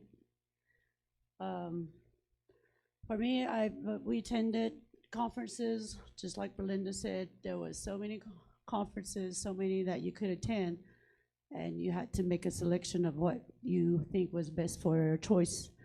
So I've attended, one of the two that really outstand to me was Sharon Johnson presented how we work together for to learn their language and implement it in emerging program. And like my colleague said, March, there was a lot of dual language and immersion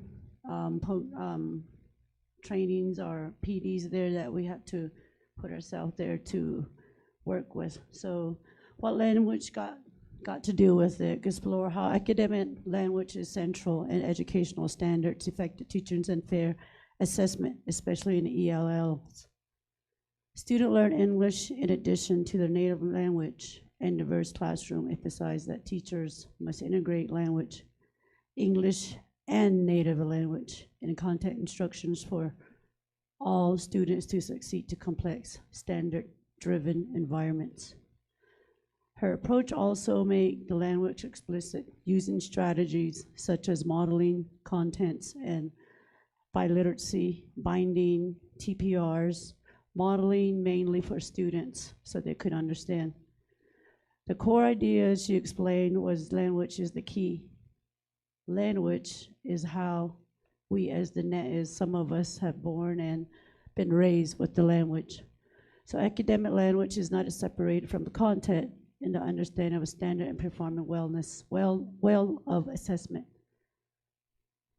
How the teacher understand the language role in instruction and assessment to develop language content. Again, she brings a lot of strategies to keep the strategies going on how to and act for the students, using the language clear in a vocabulary and its short sentence structures, which we are helping and teaching our Navajo teachers to do that as we go visit their classrooms.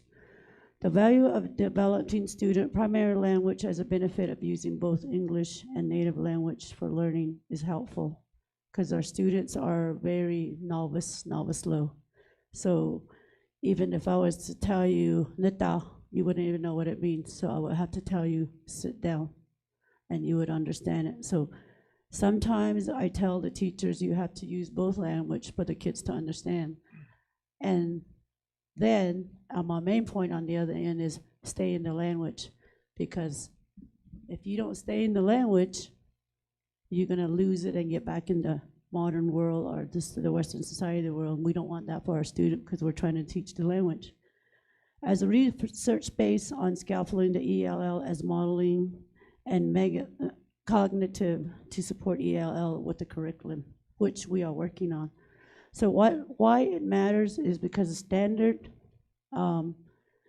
is required literacy, which we're doing for dual language right now, meaning all teacher must teach speaking the language first and then learn to read and write it. Instruction, that is how we are being teaching, how we're repetitive, or either giving an example of a TPR, total physical response. Again, assessment, we are working on our assessment. Oh, that's a lot of work that we're working on. So the assessment is a big load that we're working on right now. I'm spearing ahead of that, and it's just a big thing that I'm being challenged with right now, but my goal is I never fail. I have to do it for the students. That's my goal. So that was one session that I attended with Ms. Shannon Johnson. And the other one that caught my attention while I was reading the program was Mr. Patrick Burrito. And his title was, what do administrators need to consider when supporting a new or existing indigenous language program? When I went to his presentation, there was only 5 of us sitting there, and he says, all you guys are administrators, so my question is, what is your point being in this presentation that I want to present? So I just said, I want to know if I'm on the right trail and thinking the same way all these guys are thinking. And he said, so what are you thinking? And I told him, I said, as I don't consider myself as administrator, to believe you or not, I'm a employee. That's how I can think about myself. So I told him myself, I said, am I doing the right thing? Am I doing the right thing teaching what I'm teaching the coaches or the teachers? So he says, yes, that's our point. So he says, what is your leadership role? Is your leadership role really a core down to your heart? Are you speaking from your heart? Or are you just going by a standard or what you are told to inform to do? And he said, are you really supporting the program?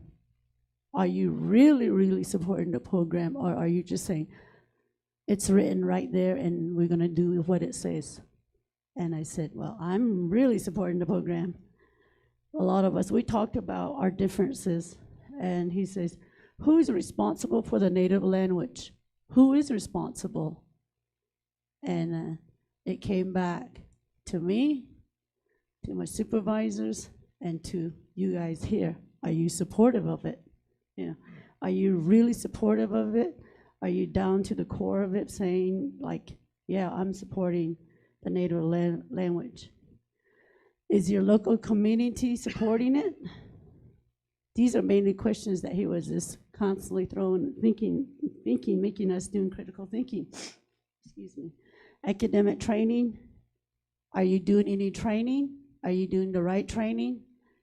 And are your staff certified? Are you certified? It came down to this, and excuse me, all of a sudden I got a runny nose. So these were questions that were being asked, and I sat there, okay. And there was more on that he kept asking us questions, like we couldn't give it a short answer. We were really thinking, like from the bottom of our heart, what we're really thinking.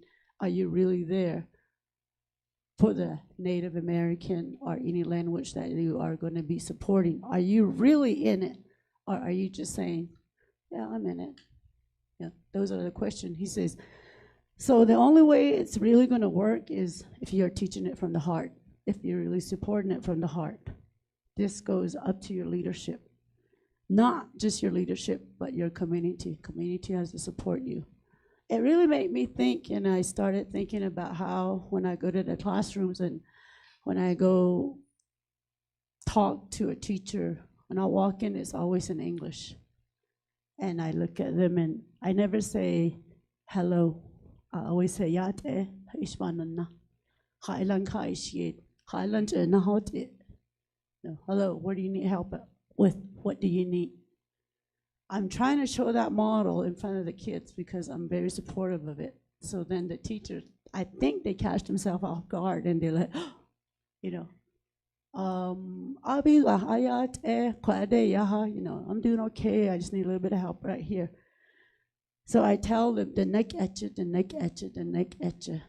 It's like saying English, English, English. But I tell them in Navajo, Navajo, Navajo, Navajo, Navajo. And then they say, I know it's hard. I said, I know it is. And then I tell them, has to be you. You as a teacher, you have to do it. Like this guy says, has to be from your heart. So that's what I've learned. And then I do not disagree with technology because that's the one thing that he brought up. He says, I don't think technology should be involved because for me, when I was in the classroom, technology is a magnet to the students. When you give an assignment in Navajo, it's a magnet. It's done. The kids love it. And then the thing that they love about it is presenting. So I told him, I said, I disagree with you on that. And he kind of looked at me. He says, oh, you're one of the new ones, huh? And I said, there's younger ones before me that's coming on board. So what do I tell them? No? And he says, you got a point. I said, we're done chisels and stones. I said, we're going electronically here. So we talked about, this was a lot of critical thinking that he gave us. Like there was 5 of us in there. He just didn't give you like 1 minute, but he says, well, why did you think this way? Why did you think, he was kind of really drilling it. So he says, it's all in your heart. If it's in your heart, you will support it. But he says, if it's not in your heart, you won't support it. So my question to you is it really in your heart? Is this Navajo language that you would support, is it really in your heart? I'll leave that to you. Thank you. We have our last presenter, Shanella, Mr. Nathan Brady. I think he's going to tap in. He's at his tournament right now, but he said he was going to present. Shanella? Good evening. Can you hear me? Yes. Yes, we can hear you. Okay. Yate shike shidene anidi shidoje ado adone nashlinigi ashihin nashlin tro hetlini bashishin trotsodni dashiche nana bit ahni dashinala put ego denne nashlin. Good evening, honorable school board members, Superintendent Carlson, Assistant Superintendent Deswood, Central Consolidated School District Administrative Team. Good evening, and thank you for giving me this opportunity to speak here a little bit. There are 3 questions that were presented to us, and I'd like to answer those questions. The first being, how are we going to implement the training we acquired from the recent conferences in Albuquerque and New Orleans? I chose the Albuquerque one, La Cochesta, and this statement here really hit. And there was a statement by one of the keynote speakers, Dr. Tiffany Lee from the University of New Mexico. She made this comment. She said, "We go beyond textbooks. Our lessons go outside to the relationships of land, language, and learning in indigenous contexts." So the first question, how am I going to implement this training I acquired, the various sessions? As an instructional coach, I believe just my mere presence, that I step into a classroom, or if we bring my colleagues together, by reiterating, learning, and speaking the language, it'll help me mentor the teachers I'm working with. We got a variety of teachers, new and seasoned, and working with them individually. Well, with what I picked up, especially with this speech that Dr. Lee was able to give, that bringing us back and grounding us to speak the language daily, even if it was just a small portion of it. Just like, for example, I did my introduction to you. In that sense, if we do that in the classroom, and I'm beginning to see it more often as I make my visits. So using Schoology in our school, this has been a part where our students are able to record themselves using the language. This will help show growth in language. So, Power School was on the little Fritz for a while, but Schoology is the one that really spoke with Power School.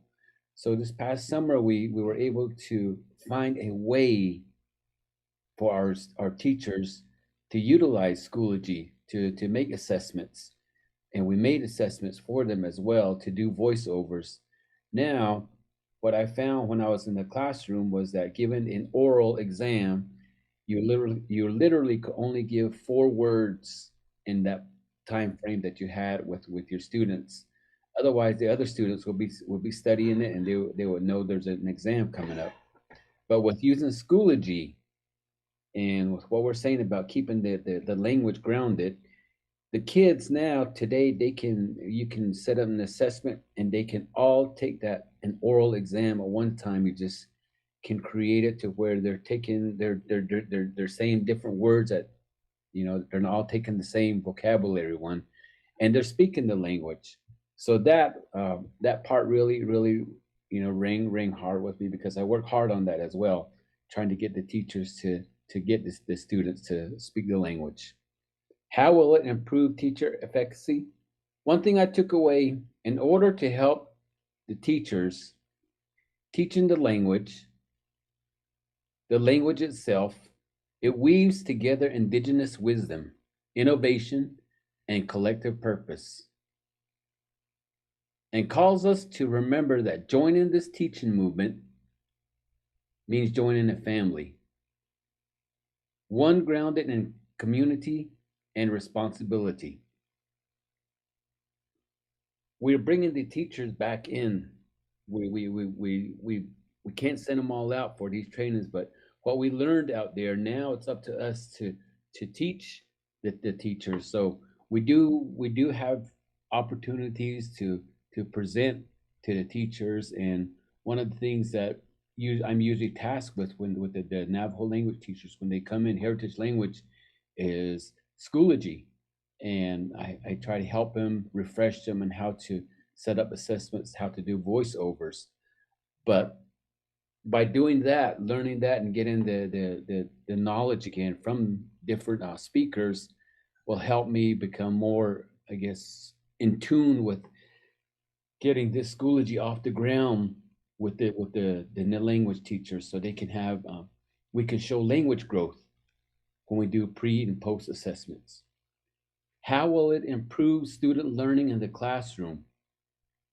I also attended a few that talked about technology, and no matter how we look at it, technology is here to stay.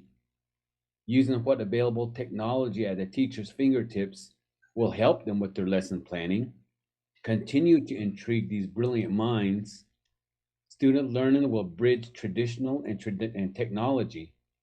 It'll show how language and culture fuel innovation in the classroom and beyond. The teacher and student can then celebrate the next generation of changemakers who keep our languages alive and our learning relevant. Again, going back to technology and Schoology. That's one thing that's really going to help our teachers, and we're trying to get them to understand that. I know we have to go back and refresh every now and then, refresh and get them back on to where they're comfortable, because there's several steps you got to do in order to get a successful assessment to the students. But once the students do it and you hear the results and you hear the students speak, that's when the joy of teaching comes about, because you know you've touched that kid. Because now, even if they just whisper into their tablet or into their laptop, you can hear it really clear because they'll pick up everything, so you can grade it. You're able to listen to them. You're able to listen to the high tones, to their glottal stops, to their nasal mark, the sounds that they're making, the pronunciation. You're able to hear all that, and then you're able to even go back with them and let them hear it themselves. Go one-on-one with them. So technology, that's the part that I really took with the latter parts of the conference and how they were implemented. So it can be done. They're the Hispanic, throughout New Mexico, they're running with it. It can be done with the Navajo language as well. And so that's one thing we want to try to do with Schoology here at the school district, and really push that and have that show that language growth with the voiceovers. Thank you for listening to me, and that's my small report. Yeah. Miss Benali finally made it on. She was going in and out of service, so she would like to close with this part of the agenda, if that will be okay. Yes. Okay. Go ahead, Cheryl. Oh, yat a anolso she a Cheryl Benali Yinishia bit atinishli toheglini bashichin nahabani dashiche auto nahop nanist edit dashanelle akut ego a sanishle. Thank you for this opportunity for us to speak on the behalf of our program. Our program encompasses the heritage programs, which all of us understand what that program is about. We serve our Diné students, and we also have our Spanish students that we have. In the Kirtland area, as you have seen, the work of what Mr. Rogers has done is something that we also greatly support. In order to get all the teachers, Spanish teachers from Kirtland Elementary, Judy Nelson, Kirtland Middle School, and we are so excited to have Mr. Camacho on board to help us with the coaching aspect of the Spanish teachers and bringing in a rich training with TPRS. And with that, we explore the needs, and we always look for gaps in how we can serve our teachers in that capacity with training and professional development. Our task this school year was to bring the trainings locally, and if we attended, we bring those locally. And I'm very excited that our team that has presented to you has provided a wide and a myriad of different types of trainings that they have offered. And they have completed some trainings locally here with our teachers. We invite them into the boardroom in Shiprock to explore the realness, and we plan, we create sessions, we make them interactive.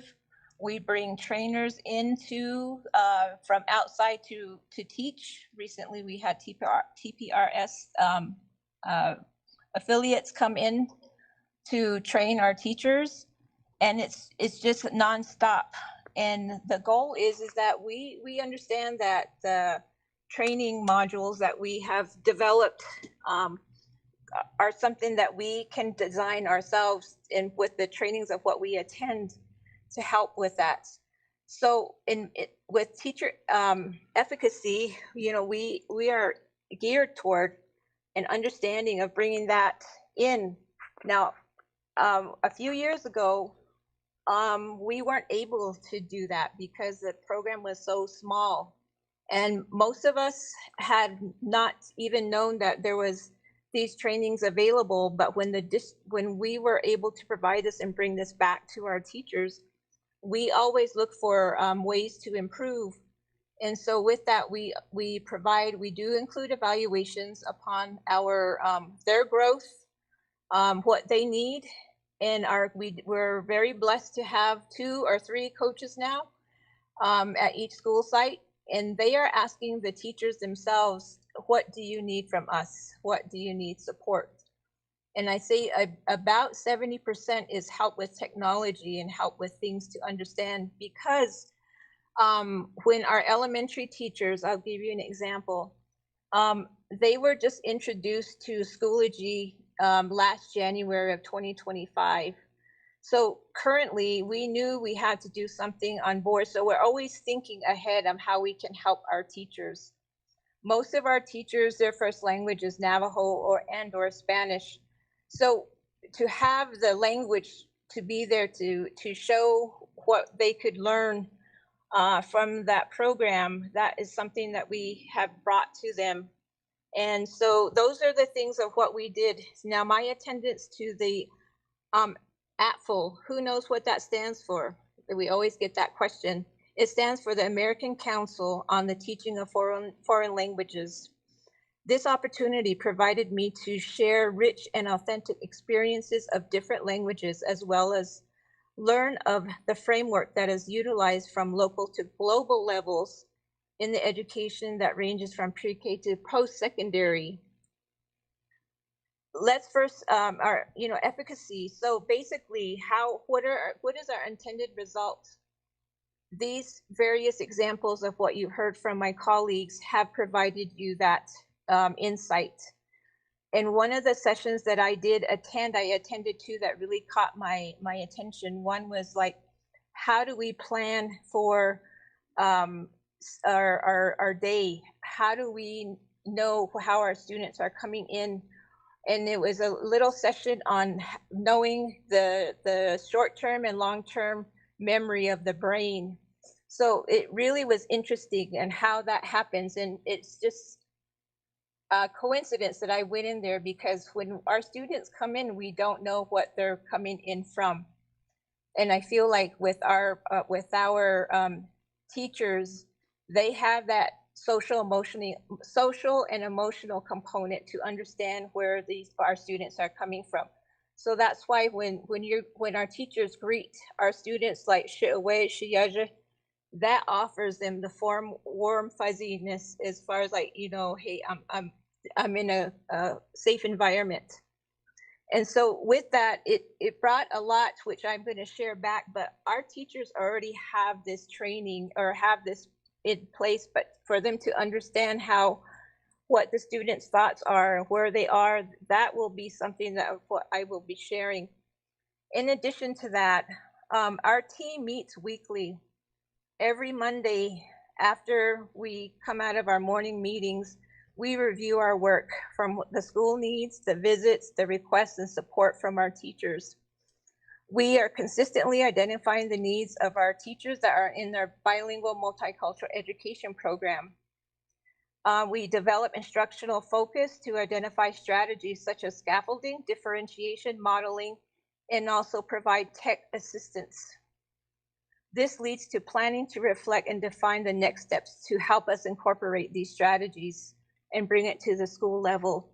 And I think Dr. Begay has always said, and she advocates this, we can offer a full year of 1 hour of Navajo, but what does that really add up? It's in terms of days and hours. She has said that it takes up to 21 days is what our students that are in Heritage Navajo will really have for the whole school year.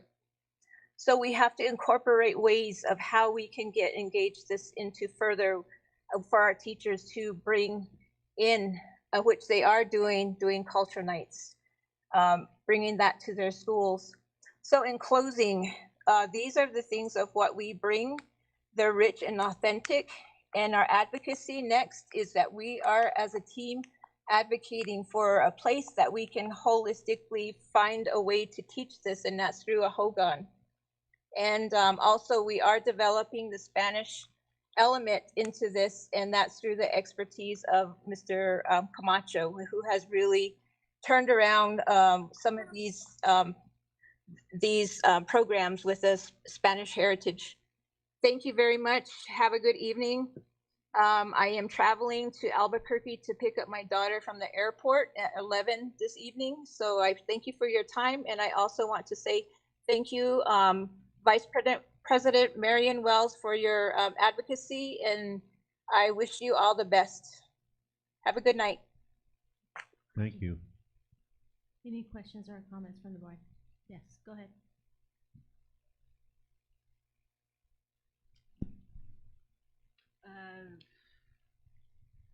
Can you hear me? Yes. So when we talk about bilingual and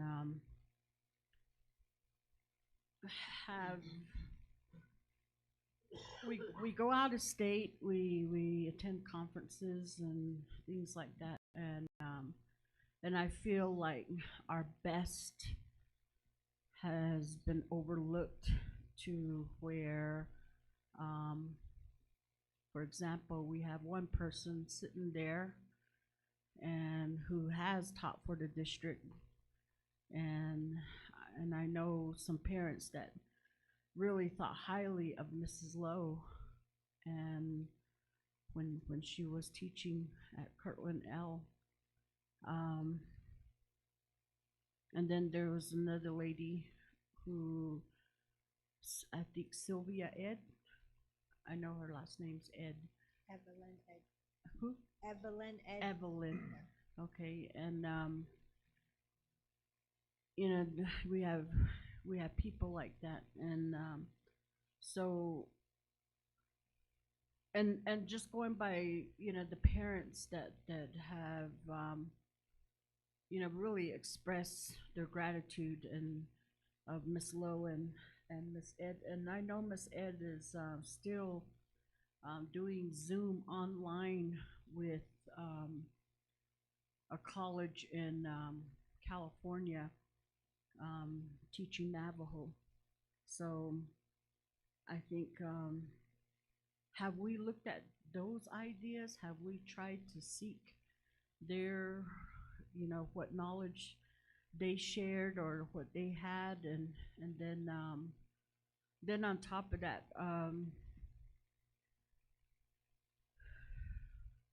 you know, going back to, there's all 30 years we hear all kind of ideas, and I believe, you know, that the best one that I've heard, and I still stand by it, is Grandma's Boot Camp, where, you know, they spend a summer with Grandma, and everything's in Navajo. And second to that is Board Member Montoya's idea of maybe replicating a home inside a classroom, a kitchen, or and teaching from there, you know, that all in Navajo. And I think once the student, or, you know, the child is in those kind of settings instead of a classroom, I think they're able to grasp it and retain. And then too, I think we've gotten to where now, as people speak Navajo, I think our youth are thinking, oh, they're speaking about me, I'm in trouble, you know. That's why they went to Navajo, that's why they're talking in Navajo. And, you know, and I think some of them they feel that way, you know, and just because, you know, of the loss of language, I think those are some of the things that we need to get past. But, you know, I'm really glad that we're researching other ideas, and sometimes I believe the one that the one in the red coat, I can't say her last name. Jennifer Gross. Yeah, and I think the person she mentioned, he authored a book, and I went to that in Farmington, and was able to get a book, but I gave it away, and but yeah, I think, you know, that whatever we can do, and then it seems like with Spanish class, that's really surpassing the Navajo, you know, and I'm glad that we're looking at that side too, to see how they are doing things. Thank you. Any other comments? I appreciate the responses, and again, the lady's name, I got my hearing aids in my ears, but I didn't understand the pronunciation of her last name. Gross. Gross. Very Gross. good. I appreciate what you told us from some of those sessions. It's absolutely paramount that the individual gives fully of themselves, not just in the language in respects to teaching that, but in any of the classes, any grade level. And I've said this at one of the back to school events, that it's the responsibility of the educator standing in front of these kids to pull out the best of them, and that takes passion, desire, and commitment. So you're absolutely right. And I know in the past I've constantly been harping on teacher efficacy, so I want to take a minute or two to kind of explain this. Teacher efficacy is an educator's belief in their own ability to positively influence student learning, motivation, and achievement, even when working with difficult or unmotivated students. It is considered one of the most powerful predictors of student success and teacher persistence. The superintendent and I have had many discussions in regards to that and how that affects the classroom and quite frankly the success of the students.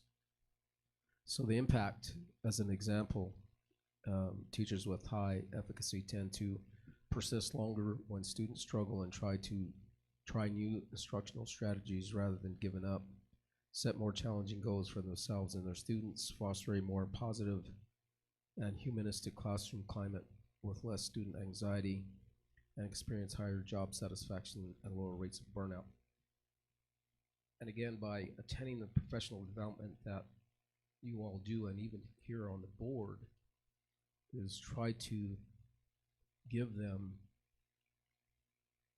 tools to improve that efficacy. And to me, that's really what this is about, the return on investment, and hopefully in believing that these educators that you're impacting not just see it, but actually feel it, to be able to give back to these kids and to give the best of themselves to our students. Because that's really what it's about, is a constant improvement and that growth mindset that people in education talk about. And so that's really what I wanted to hear, and you kind of stole my thunder by answering the questions when you started that, your presentation. So I appreciate the fact that you spoke to that, and everybody did as well. And one of the things that Ms. Gross had also stated that I hadn't heard Ms. Hozho talk about, it was the modeling. Going into those classrooms, modeling for those teachers that are struggling, and asking them. Again, you said that you did that in Navajo, and I really appreciate that, because I do that when I go into the classrooms, because people's eyes start to bug out with walking there with the superintendent, and I just put my hand up like, what do you need? I'm not here to judge a question, but it's what do you need as far as tools are concerned to help your students and help you become better in that classroom. And part of this, me asking for this being on the agenda, was stemming from a couple of comments, and I don't mean to mean anybody, but I just want to be honest about it. I had a grandparent tell me that my grandkids can read now, but they don't understand what they're reading. So again, how do we translate what they're learning into a positive learning environment to where they fully understand that? Or more English than Navajo in the dual language programs was another concern that I heard from one of the grandparents. So really, again, that to me, this points back to what are we doing to make them more effective in the classroom. So I appreciate what everybody has stated and how they look at the development that they're getting through the training that they're going to, and hopefully it will benefit not just the teachers but the kids more importantly in any of the language. And I hope we're still making an attempt at Tagalog and trying to see some kind of finality, be able to start some kind of program for them as well. Tagalog. Say it again? Tagalog. Tagalog. See, that's what happens when you have hearing aids. Doesn't come out right.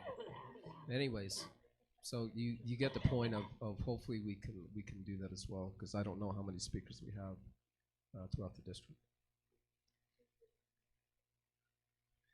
Mart says to say Filipino, not Tagalog. Okay. The Filipino language, how's that? If I may add a little bit more before we're done, is that okay? So we're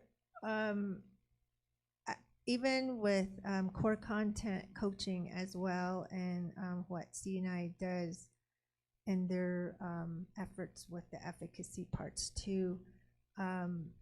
We do what we can, and to be transparent too with the principals, so they're aware of what we're doing at with these PD trainings. We do provide them the agendas and then all the handouts that is provided to let them know that this is what the training was about. And so one of the more recent ones that we're really wanting to truly implement is TPRS, because we were part of the training and we've seen what it can do. When I attended one of the sessions at APFL, and they used that strategy, but we learned Russian. So in 15 minutes, I was understanding and responding back in Russian.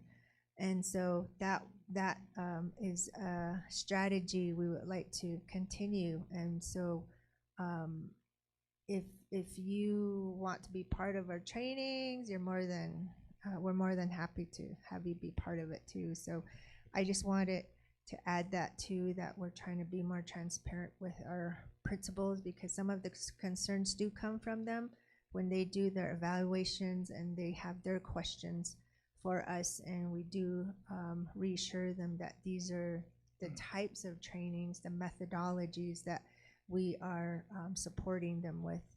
And so that's what we're doing too. Thank you. Okay, so I appreciate that. And the other aspect of that too is spreading that training and opening it to all the educators to be able to go and attend, so they can see and hear themselves on what the possibilities are, what other strategies there are for them to utilize within that classroom. So I hope we're extending that to them as well, those invitations to be able to do that. We have extended our trainings like to NIEA, APFL, NABE, to principals and other departments if they're wanting to attend. Just recently we had the secondary and elementary coordinators attend NIEA because we are working with Indian Ed on an initiative called Indigenous Scopes. And so if you just stay in Western English all the time, then that's where you stay, right? But we invited them so they could see the other part, the other side of the indigenous parts that pertain to it too. So we do invite and open that to other admin. We have in the past invited board members to attend, and the other part is the PDs that we have right now. We do have them monthly, the internal PDs. So we can send Sharon a schedule if you want to be part of it, sit in, and so you'll know what we're doing as well. So that transparency is there as well. Thank you. Yeah, go ahead. Another thing I wanted to say is that as we are pushing the writing and the reading of Navajo, whereas, you know, I think English is your second language, and Miss Lowe, and you know, there's a few people here that Navajo was their first, and but you know, you didn't have that duty, I guess, of reading and writing too, that came later. Is that something that we could think about, or just focus on just knowing what things are in Navajo, and then later on adding the reading or the writing of it? Is that, has that come up? Yes, so what you're talking about is called second language acquisition methodology. It comes in stages, and that's exactly what we're working with. But the most important critical part of that methodology is the comprehensible input. And so the comprehension is like the foundation of learning your second language. If there's no comprehension, then it just becomes memorization. And like my grandfather says, it's like drinking Kool-Aid without sugar. That's what memorization is. It doesn't really have flavor or the context to a content. And so that comprehensible input is like the main foundation of second language, using that methodology. So when that happens, it does come in stages. For example, if a student begins to comprehend the language, then they can begin to respond back using English, and that's okay because that's showing you that they're understanding, and that's exactly what we want. So as the stages progress, then it starts to switch to using the language. And so these are all part of what you're asking about, but it's called second language acquisition methodologies.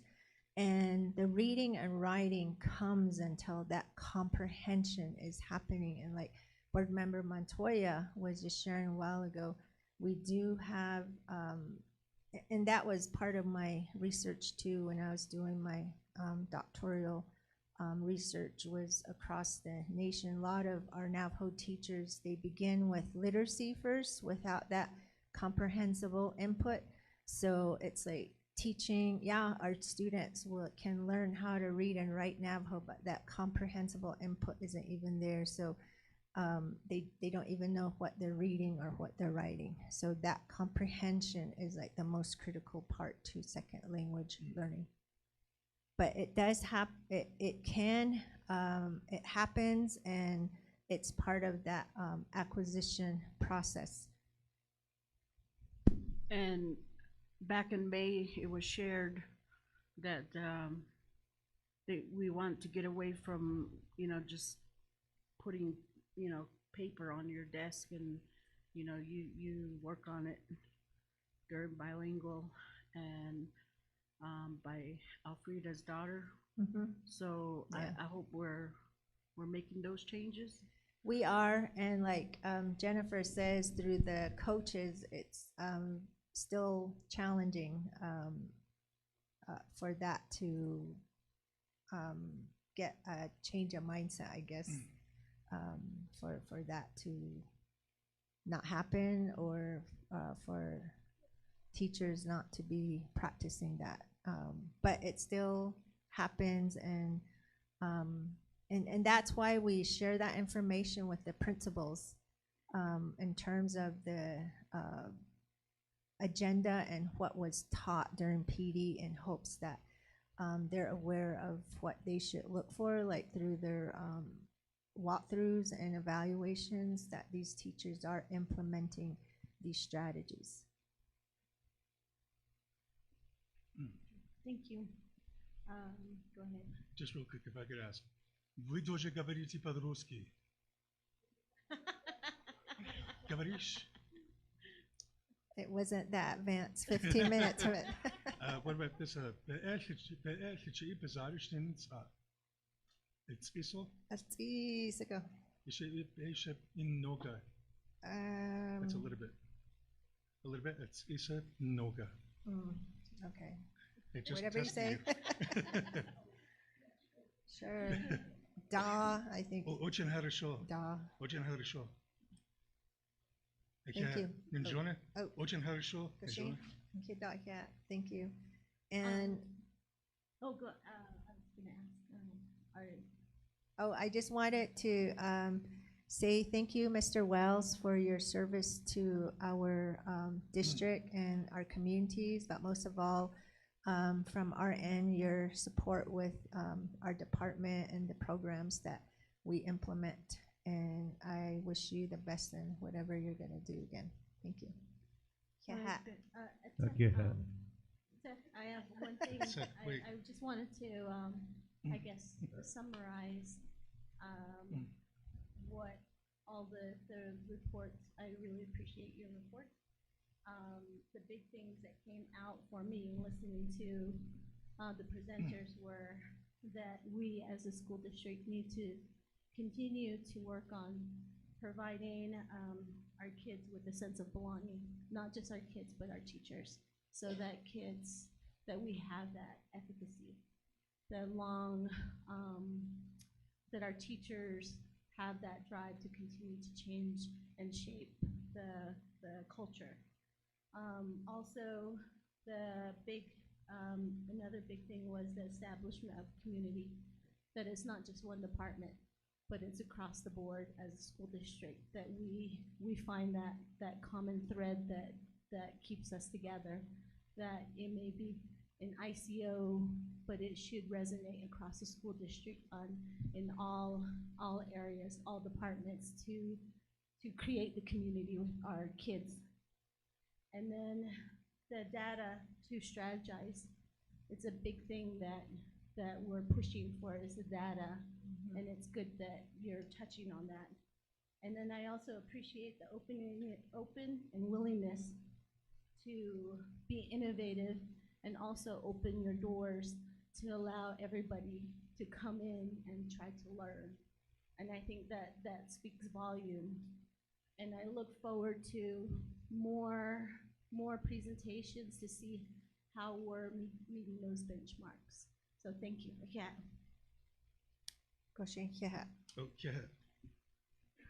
Okay, on to the next item, number 9, reports and possible board action. A, Generation Hozho, Behavioral Health Career Pathways Initiative, and Memorandum of Understanding between Capacity Builders Incorporated and CCSD by Ms. D, Senior Project Director. Is she here? Oh, okay. I can't see behind there. Thank you for having me. And good evening, board. And I drove all the way from Window Rock. I was at a meeting, and I thought your meeting was going to be in Newcomb.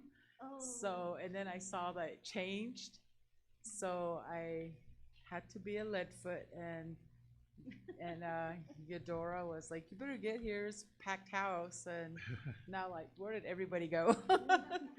So I am a senior project director with Capacity Builders. We are a nonprofit organization in Farmington, and I've been there for about 8 years with the nonprofit organization.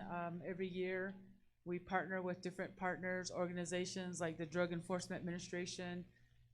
We do have a lot of substance abuse prevention programs with Capacity Builders, and we've been working pretty hard with our Youth Builders Coalition, and we decided that we go and write another grant, and I'm one of the older project directors there. So we came up with Generation Hozho.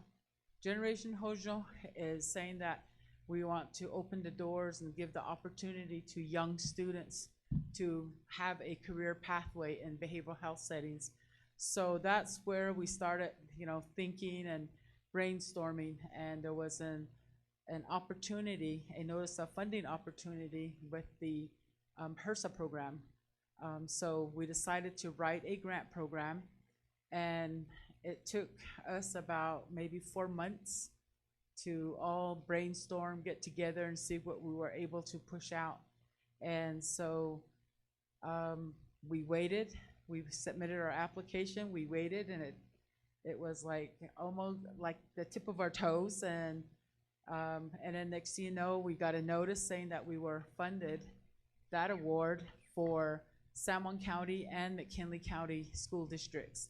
So we do have Wingate High School part of the initiative. And so because CCSD is one of the largest school districts here in San Juan County, we figured that, hey, why not bring something local here? So that is where we're at. Because of the government shutdown, we were being led like with the blind. We were awarded, but the money was there, but how do you begin? We were stuck for a while, for about 3 months. We couldn't move forward.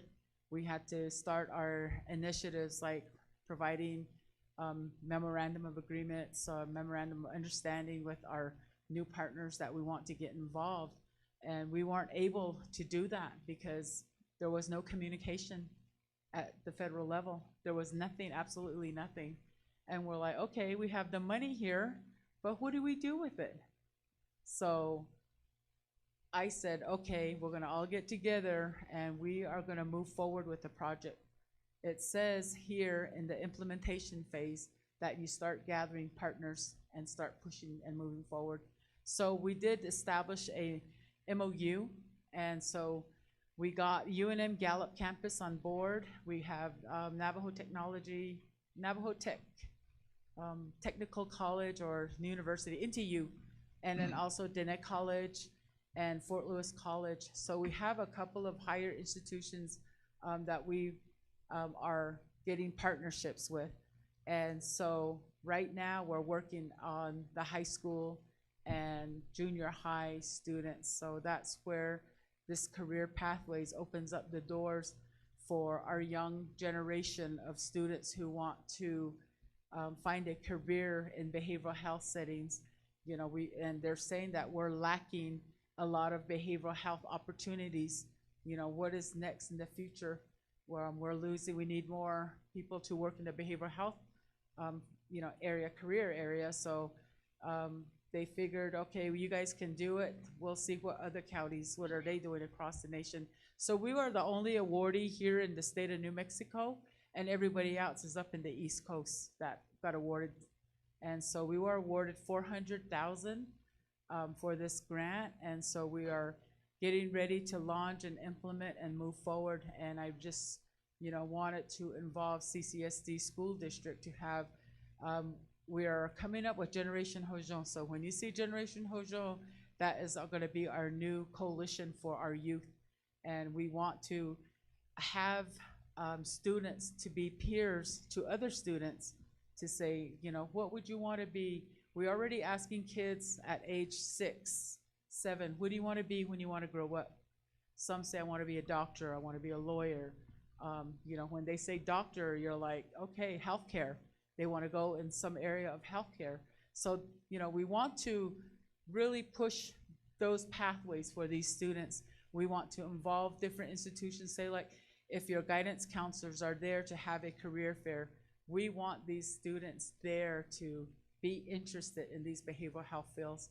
So that's what the purpose of the program is. And so we are ready. I have a team of 5 staff, and you know, they're like, you're the project director, and I'm like, you guys should be backing me up. And so, you know, and I said, I do a lot of things. I sit on several boards, so that takes me a lot all over the place. I'm always in Window Rock, Crown Point, here. I think I know every back road now, you know, Chinle.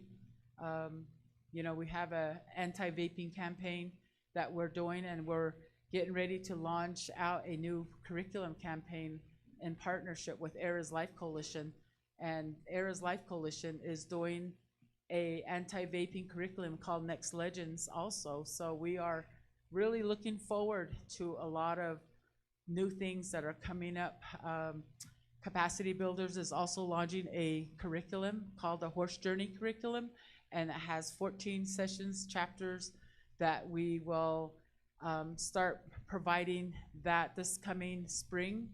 And that 14th session of the curriculum touches a little bit on drug prevention, letting our grassroots grandparents, because nowadays our grandparents are raising their grandchildren, and we see that across Navajo Nation. And so, and a lot of them don't know anything about the vape pens. They don't know what the contents are. So we are out there with our team, with our prevention educators, going out across Navajo Nation and you know, jumping on board with other programs and pushing out those initiatives. But this time it's all different for us. We're doing a career pathways for our young youth, our high school students, and possibly the junior high as well. So I came here tonight, and we did submit a memorandum of understanding, and hopefully that we get your blessings so that we could work with your guidance counselors and those, so that we can create a positive career pathway for those in the behavioral health field. Thank you. Yeah. Thank you. Any questions or comments from the board? Okay, go ahead. So when you say that,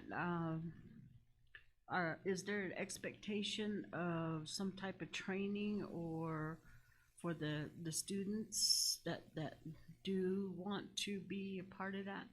Yeah, what we're doing is we're gonna have peers. We're gonna actually offer stipends to those that want to be part of the Hozho generation Hozho, and we're gonna be offering stipends for them to be peers, and so that they could work with other students and work to have like build a coalition and say that let's go do this, this, and this, and then we're just standing in the background and let them do the work, and we will be offering a stipend program for them. Okay, thank you. Any other questions or comments? Thank you. Exciting to hear about that. Thank you for the information, and I'm glad you didn't get a speeding ticket, so appreciate it, but you made it here safely. Madam Chair, I'd like to make a motion to approve this item. Do I have a second? Second. I'll second it. First.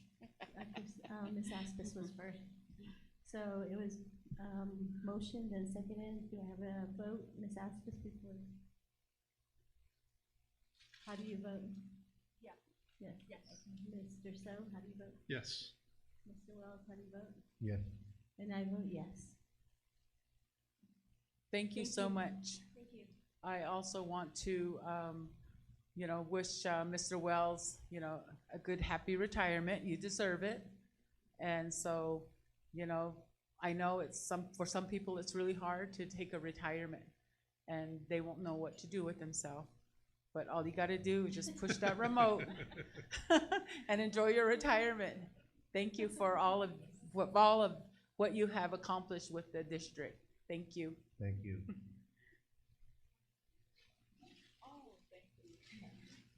Thank you, and we'll move on to letter C, the second reading, cultural policy by Ms. Chappelle.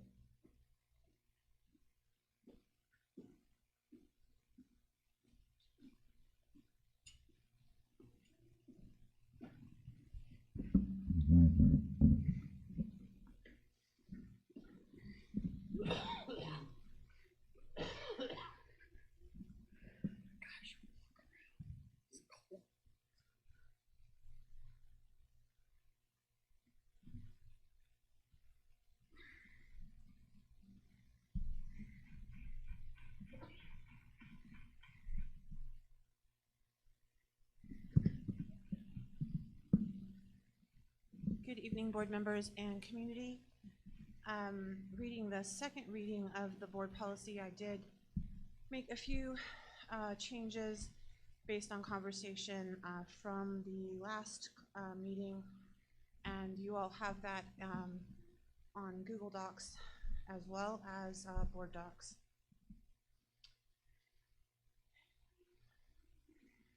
And just kind of as an intro, I want to thank the gentleman earlier for his public comment. I'm happy to sit down with him and discuss the areas of law that this is founded on. I'm always happy to do that. And so I'm going to just read the first paragraph of this statute. This policy that actually just incorporates the statutes that are already in existence under state and federal law. The Central Consolidated School District recognizes the findings in Yazzie Martinez, the state of New Mexico, and the historic and equitable actions that have resulted in academic achievement and social emotional gaps of students. CCSD further recognizes the value of diverse culture and language and the implementation of the Hispanic Education Act, Indian Education Act, Black Education Act, and Bilingual Multicultural Education Act, as well as federal law that protect the inclusion of diverse cultures and traditions in educational settings. These multicultural education statutes, coupled with the findings of the Yazzie Martinez case, federal reports like the Marion report and the Kennedy report, and equal protection and First Amendment rights in both the state and federal constitutions, provide the legal foundation and reasoning for this policy. It is well known that children learn best when the cultures of all students, staff, and communities are honored and included within the school culture. These authorities also establish that historic educational gaps exist for Native American, Hispanic, African American, English language learners, and at-risk students. CCSD also recognizes the importance of identifying learning and other disabilities early in their education so that the district can provide support and resources as early as possible to help students grow and learn to the best of their ability. As such, this policy seeks to reduce these educational gaps with an equitable, culturally relevant education for all students, staff, and communities. And those changes address Board Member Montoya's questions from last time.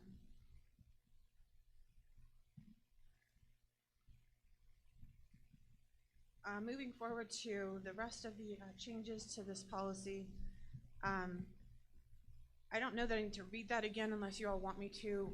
There are no real substantive changes to that section, except to make sure that when there is any question, that the word all is placed before the word culture, so that it is very clear that all cultures are being addressed by this statute, by this policy. And with that, I stand for questions. Any questions or comments from the board? Yes. Go ahead.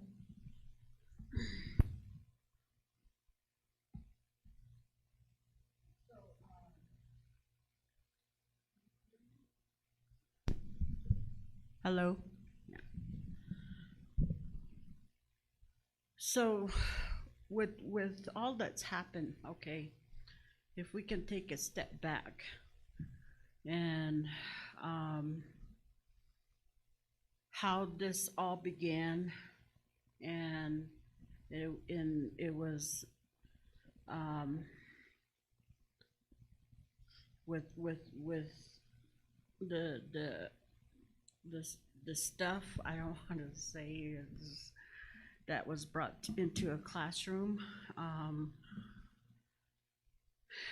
So yes, it was alarming, it was shocking, and something that's I don't think that's happened before, but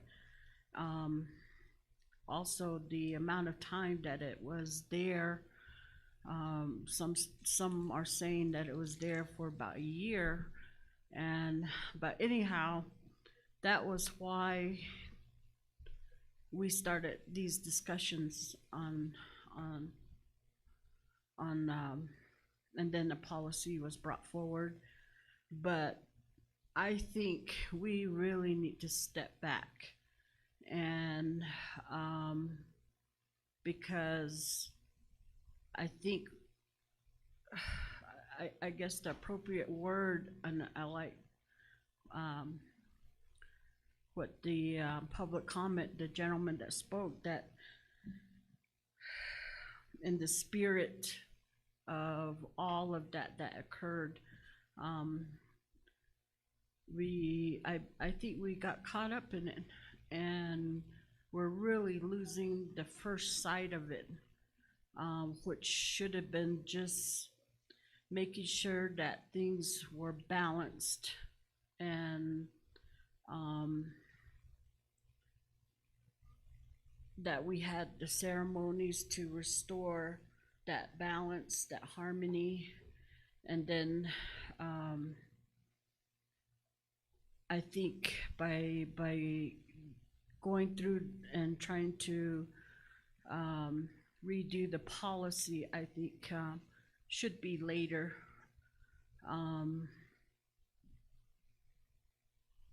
Because I really believe we need to be careful, and as we talked about, I even stated, perhaps this would be a movement to get our Hogan.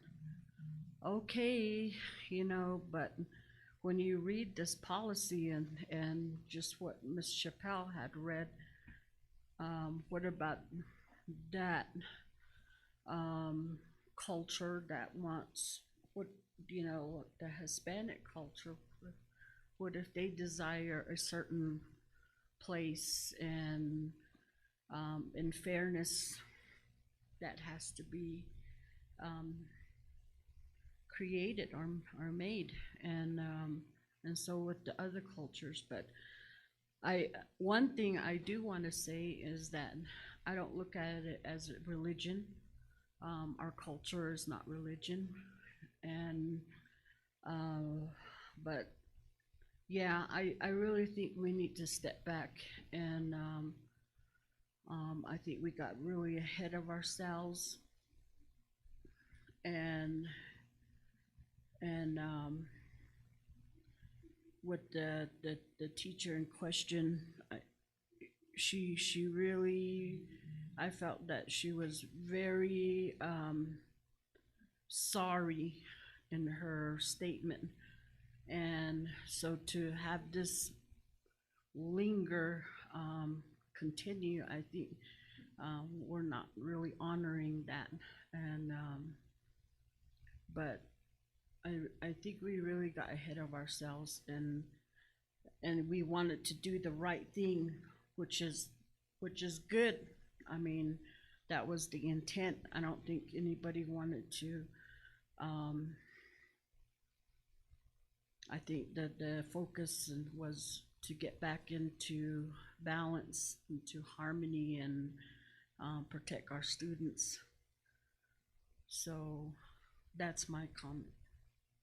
Thank you. Any other comments? Yes.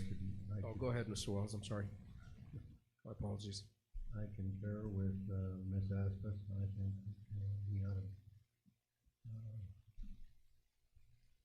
step back and take another look. I like what the gentleman said from the audience, that we ought to have input from the community. um, and take more time to analyze, look at all aspects and see. I think that, I think it's pretty easy, to rush to judgment. I agree the teacher, her apology was, I felt, very sincere and heartfelt. She didn't know. And it wasn't something that she was flaunting or trying to do. She was sincerely trying to educate and provide context and learning for her students without knowing the cultural impact of what she actually brought in the classroom. But I don't think that it's something we ought to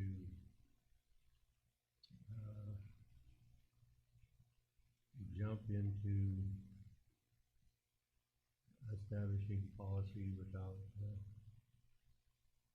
really taking into consideration the feelings of the whole community.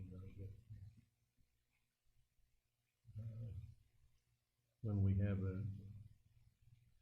a sore on our arm, the first thing we try to do is jump and keep it from hurting. But I think if we give it a little more time, we can take a better approach, perhaps.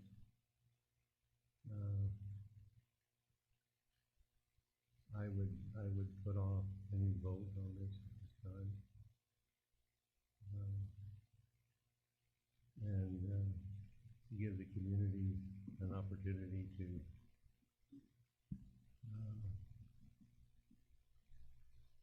to voice their opinion as well.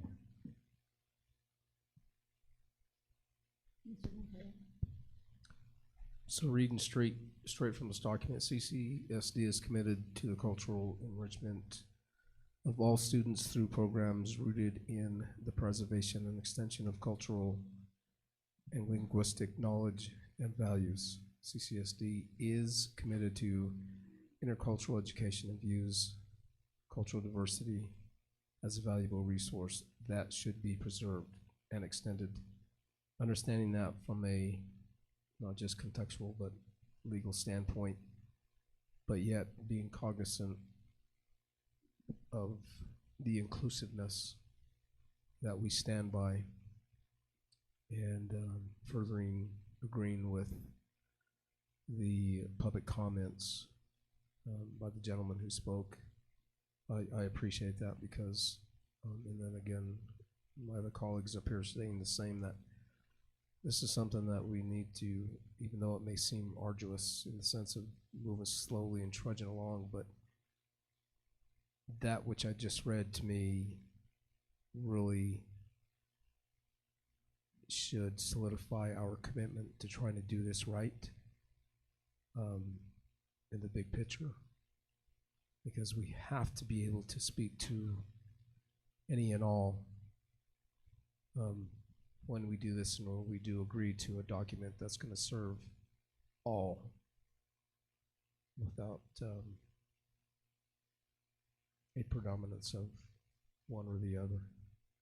And again, that couple of sentences I think really speaks to that. So I'm of the opinion that we take our time, we present it to the community, put it on the website, let them look at it, collect comments, suggestions, and then come back and look at it and see if there's anything that they see. And again, it asks the general public to provide input. Keep the areas that are highlighted to let them look at that and focus on that, and see if it's something that they would agree with as a document. So that's my comment. Thank you. Any other comments or questions? To me, I think a lot of work has gone into this document. A lot of comment has been provided in the process leading up to this point. And I'm definitely supportive of the work, and I'm ready to take a vote. I think it needs to be implemented right away. And a lot of the language I've gone through this back and forth, up and down, upside down, and so forth, and I don't see anything in there that's considered to be punitive. It seems straightforward. It respects the values and diversity of every different person in our district that comes from different backgrounds. I didn't see anything that staff are going to be retaliated against or punished because of this policy. It's like thinking in broad strokes in that regard, and trying to get us to that point of where we want to be. I mean, if the wish of the board is to delay this, I'm not sure what the time frame is going to be. What is it going to be, like another month?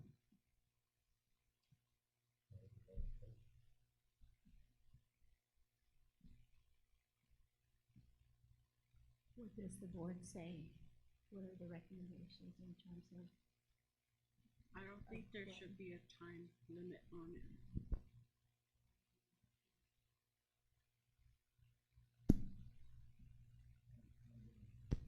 I agree with that.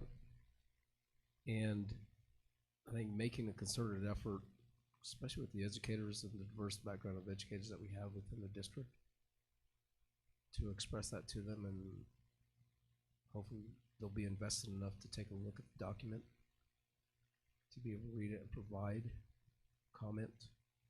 I mean, to be honest, it's and fair to them and the greater community. It's again, what's the rush?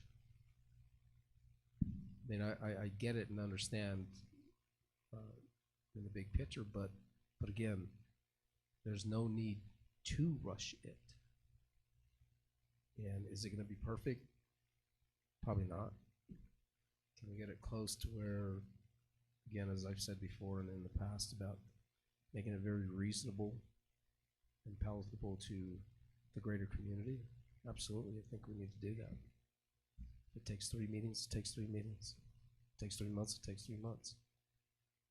But I'd be much more comfortable in taking more time than I would be to rush just to stamp it and move it along. I agree. There are some comments like Ms. Lowe. There's the gentleman in the back. But I don't like open-ended. There has to be a timeline. There has to be a plan that's set aside that's going to solicit input from the communities, the different communities. I don't like that it would just continue. And I think there has to be a timeline set in regards to something like this kind of document. And we could do our due diligence, and how long would that,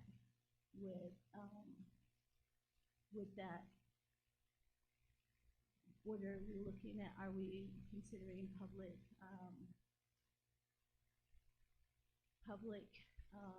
what is it called? Input? Comment. Survey. Well, survey, I think from our teachers. I think that the surveys and maybe even opportunity, and there was the statement that was made, again, by the gentleman who made the public comment about when the survey was done last year in terms of feedback, and maybe what would be reasonable within the district to be able to solicit feedback from staff, teachers and staff.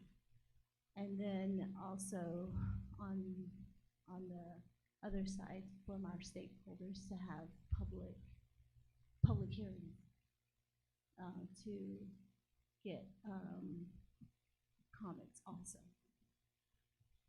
When they change laws, legislation, they give a certain time frame for the general public to respond. And if there's no responses at that point in time, then we can act.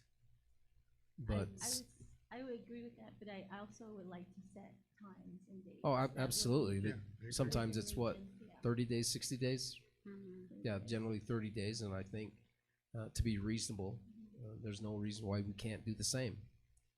After this meeting, put it on the district website, on social media. Here's the document.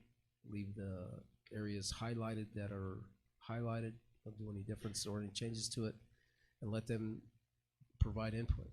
And if we get 2 or 10, so be it. We can take a look at those 2 or 10, come back, discuss it, and then we can move on from there and act on it.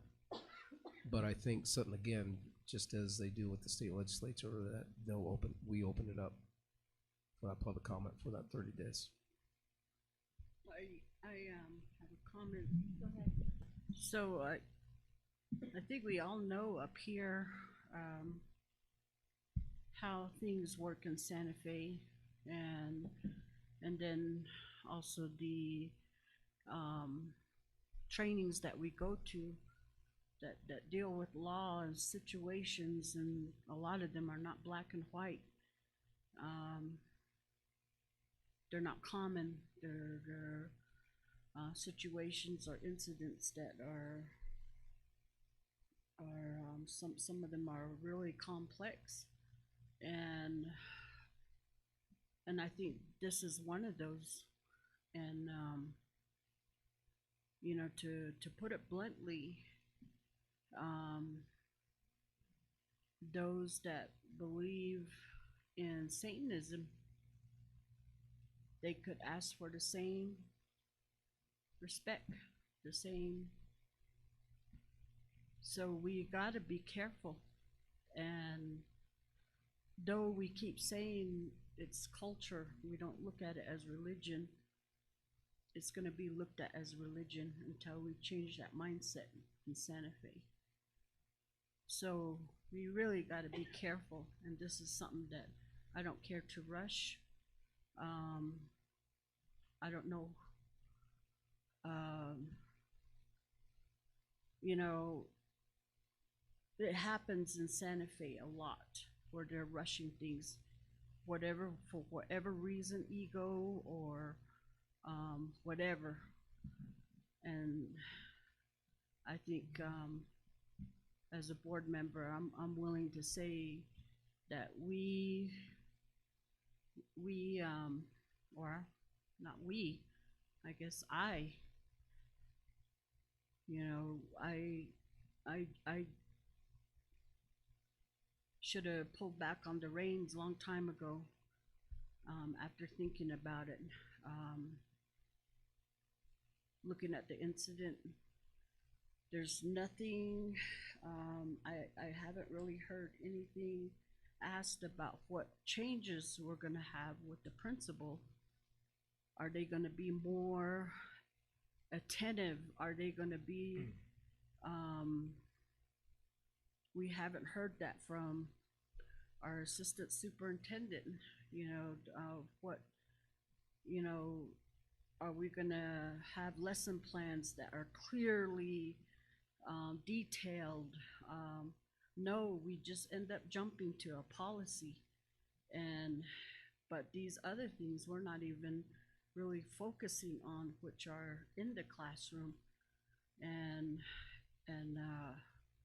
as educators, and a lot of you have been in the educational field for a long time, and I think you guys should know that I would think those would be the changes to focus on first, and then, you know, if it needs to, the policy. But I look at this and I don't get a good feeling from it, and I don't think we should rush it.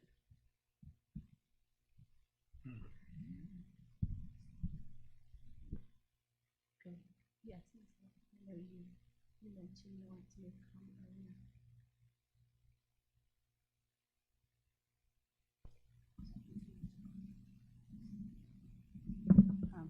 Good evening, Nana. Aroti Kwa'apa Nahat Iniki, as this is being discussed. So specifically, specifically where, what wording? I see it as this is the time, this is the opportunity for our children. Why are we prolonging it? And it stated this. That's who we are. What we want acknowledgement for our children. For me as a grandma, as a Navajo grandma. So I say vote on it, other than if other changes need to be made, if other people, that's going to be their time to come forward and say, put this in. But right now, I support this. And then it wouldn't have happened, like Ms. Aspas said. This is what I stated at the other hearing. As educators, you have your lesson plans. You list on there what materials you're going to be using. So that this teacher write down human skull. And if she did, once those forms get turned in, this shows that those forms are not even being looked at. If someone had truly read that lesson plan, they would have seen that hold on, what's this? So even right there, and then even on the cultural training, is that still going on? And then at the cultural training, are the teachers, are the people really listening? Are they just on their phone, talking to other people? This is serious. So vote on it now. This is the opportunity. So thank you, Madam President, Mr. Wells, Mr. So, Ms. Aspas, Mr. Montoya, Superintendent, Mr. Carlson, thank you. Thank you. Excuse me, one more thing. And our attorney looked at the document. See, she researched the laws and looked at everything. So everything is good. Thank you. Yeah, like, for example, the one important piece is actually, if you actually read the document, there's a lot of good things in here. On page 6, it specifically talks about how school district staff, the district administrators, building administrators, teachers, and other district staff are required to undertake the type of training that would require that type of cultural sensitivity training. So, I mean, it's pretty straightforward. I mean, if you actually read the document, there's a lot of good things in this policy. I agree. I'm ready to take a vote. Let's get this thing done. Because if we don't, it's just going to get dragged out again and again and again. Comment. Go ahead. I say give it the 30 days, open it up, public comment. If nobody responds, then we can act. But at least provide that time for them too. And that would include all the teachers and the community. And again, everybody will be given their opportunity. And if nobody responds, then to the point of Mr. So and Ms. Lowe, I agree.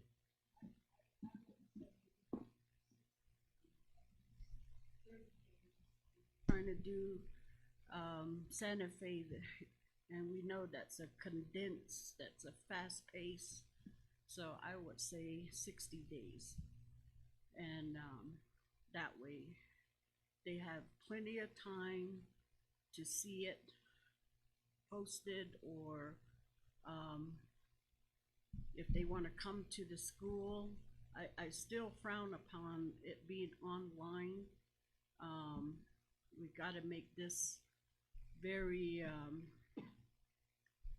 where they have access to it. Grandmas, as Miss Lowe said, a lot of grandparents, as you know, they're able to have access to it. So I think 60 days would be better. I would say, I personally would agree with Mr. Montoya. I think it has been due to the seriousness of the situation, but we're allowing additional time for the input. I think, and especially again with legislative session coming on, there's decisions being made with Yazzie Martinez. And our school district is ahead of a lot of the things that Yazzie Martinez, the expectation is what is written currently in the plan. And that's under scrutiny right now. It's been pushed back to New Mexico PED and they've rewritten it. And I think that as a community, these are our kids, that we have to make that decision because of the situation and the seriousness. And to the implementation of curriculum, I think without policy, and I know that people will say that policy has to be given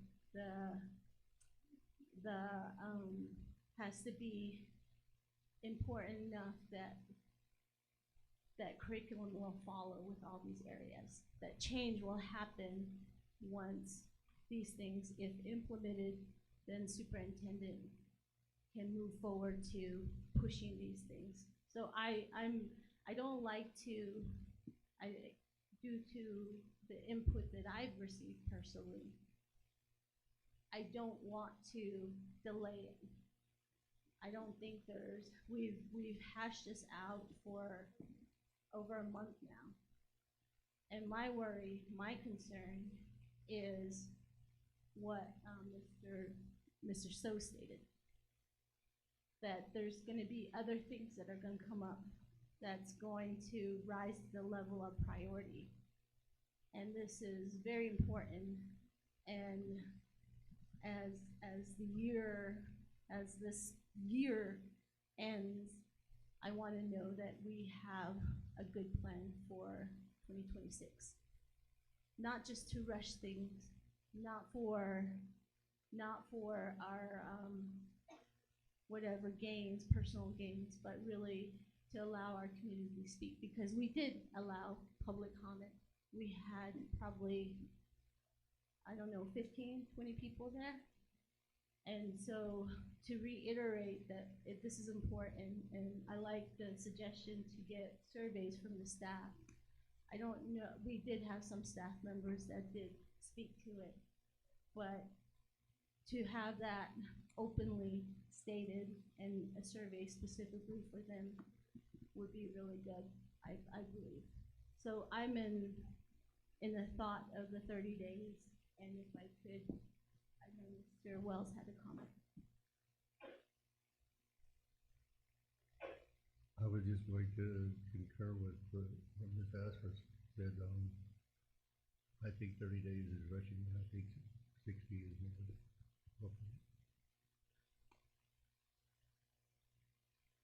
And I think we need to give opportunity for not just staff, but for community input as well.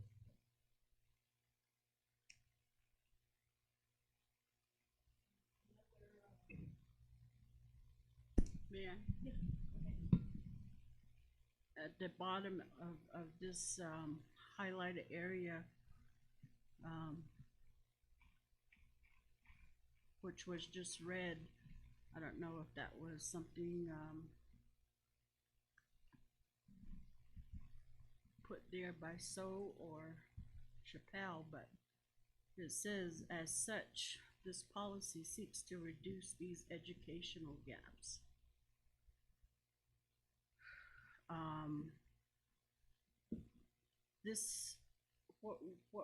What we're wanting is not anything to do really with education. It's you know, I think what was brought up, and one group or one person, they're thinking education, another group is thinking facilities, another group is thinking religion.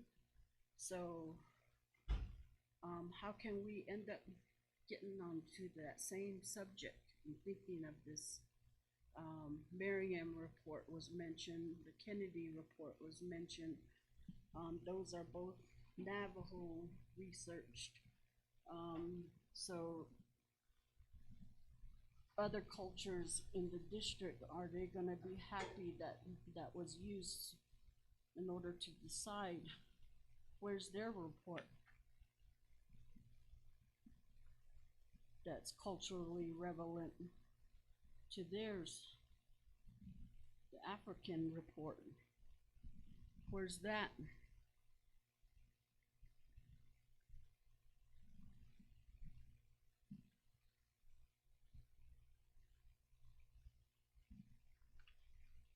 Well, I think we've talked enough. So in that respect, I'm on a motion to defer this item for 30 days with the instructions towards the district staff and administration to collect more public comment input from all stakeholders throughout the district. Do I have a second? First question, is it an action item? To be able to do that? Yeah. It is, okay. It's under We're not Second. approving it, we're just. Yeah, second. It is on the agenda. I got you. All right, so that's my second, his motion for 30 days. And I'll have a, second. Well, we have a special board meeting for that, for this to go over feedback and through all the reports. Certainly, it wouldn't hurt to be able to do that. Okay. So 30 days, special board meeting to review all the data. Comments, feedback, surveys. So do it with roll call vote. Board member Montoya, how do you vote? Yes. Board member Asmus, how do you vote? No. Board member So, how do you vote? I vote yes. Board member Wells, how do you vote? I'm gonna have to vote no on this because I believe we need more time than 30 days. Okay, and I vote yes. So we will schedule a board meeting in 30 days, special board meeting in 30 days.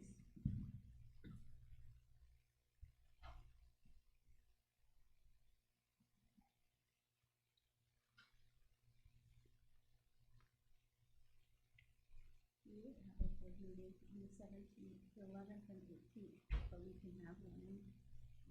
Is there any preference in the, oh, no, sorry. That's right, 8 and 15. Is there any preference with the week of the 20th through the 23rd? I think the 19th is a holiday. That would be after the regular school board meeting, correct? Yes, All the right. regular school board meeting will be on January 15th.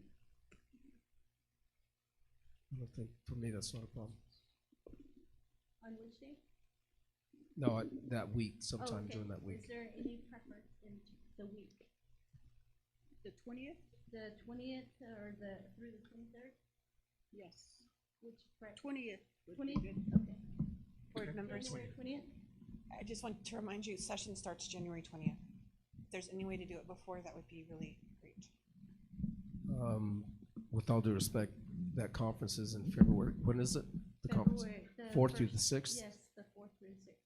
I think if we get it done before then, we'll be good. All right, thank you. Thank you. Now we will move on the agenda. So it's the 20th? January 20th, oh, time. Are we doing the regular time or? are we 5:30. gonna meet for 5:30? Okay. 5:30. Location? Shiprock. Okay, it'll be January 20th at 5:30 at the Shiprock boardroom. And now we're on to number 10, executive session.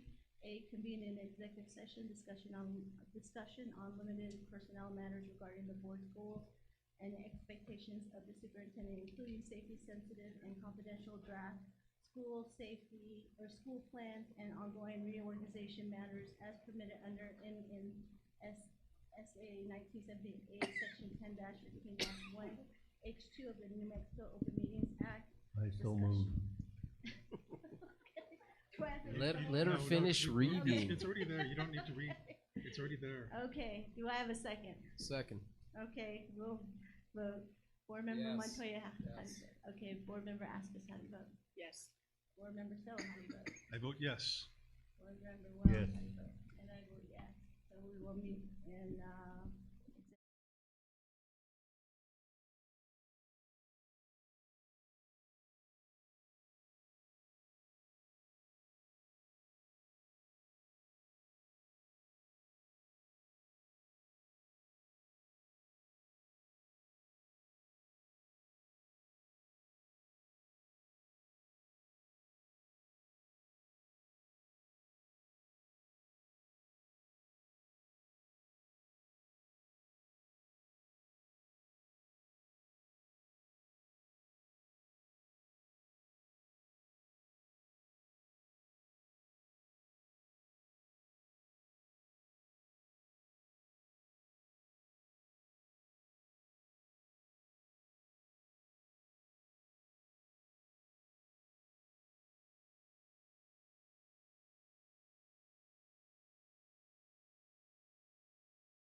session? I make the motion to, I'll second the motion. Okay, it was motioned by Mr. Wells, second by Mr. Stowe. How do we vote? Board Member Montoya, how do you vote? Yes. Board Member Yes. Aspas, how do you vote? Yes. Board Member Stowe, how do you vote? I vote yes. Board Member Wells, how do you vote? Affirmative. And I vote yes. I forgot to read the C, board action on approval. So We just come out of executive session. okay, we're out of executive session. C, possible board action on approval of the safety school plan. Do I Make a have a Mr. motion? Wells? I move that we accept the school plan. Do I have a second? I will Second. For Mr. Montoya. Mr. Montoya, second. Mr. Montoya, how do you vote? Yes. Ms. Aspas, how do you vote? No, because I haven't read it. Mr. Stowe, how do you vote? I vote yes to approve. Mr. Wells, how do you vote? I vote yes. And I vote yes. 11, requested action items or reports for next future meetings. A, possible items for next meeting. Do we have any possible items for next meeting? You can email superintendent. Just, it's kind of like what I typically ask, like if we have any quarterly assessment data, like mid-year assessment, like MOI, for ELA, math, science, and if we have novel language, even Spanish data, we probably look at, and also attendance. Okay. That's always big. All right, and if there's anything additional, please email superintendent so we can add that to the agenda. I had one, but I forgot, so I will be emailing also. So, and then as before I adjourn, I want to mention that we will have a special board meeting on Monday at 5:30, Shiprock Boardroom, and there will be option for online participation. So that will be on Monday. And 12A, adjourn regular school board meeting. Do I have a motion to adjourn? Mr. Wells? I will second the motion. Okay, it was motioned by Mr. Wells, second by Mr. So. Do I, Mr. Montoya, how do you vote? Yes. Ms. Aspas, how do you vote? Yes. Mr. So, how do you vote? I vote yes. Mr. Wells, how do you vote? Yes. Make it loud and proud. Yes. And I vote yes. We are adjourned at my clock, my phone, my watch died. It's 11:05, so appreciate it. Thank you. Thank you.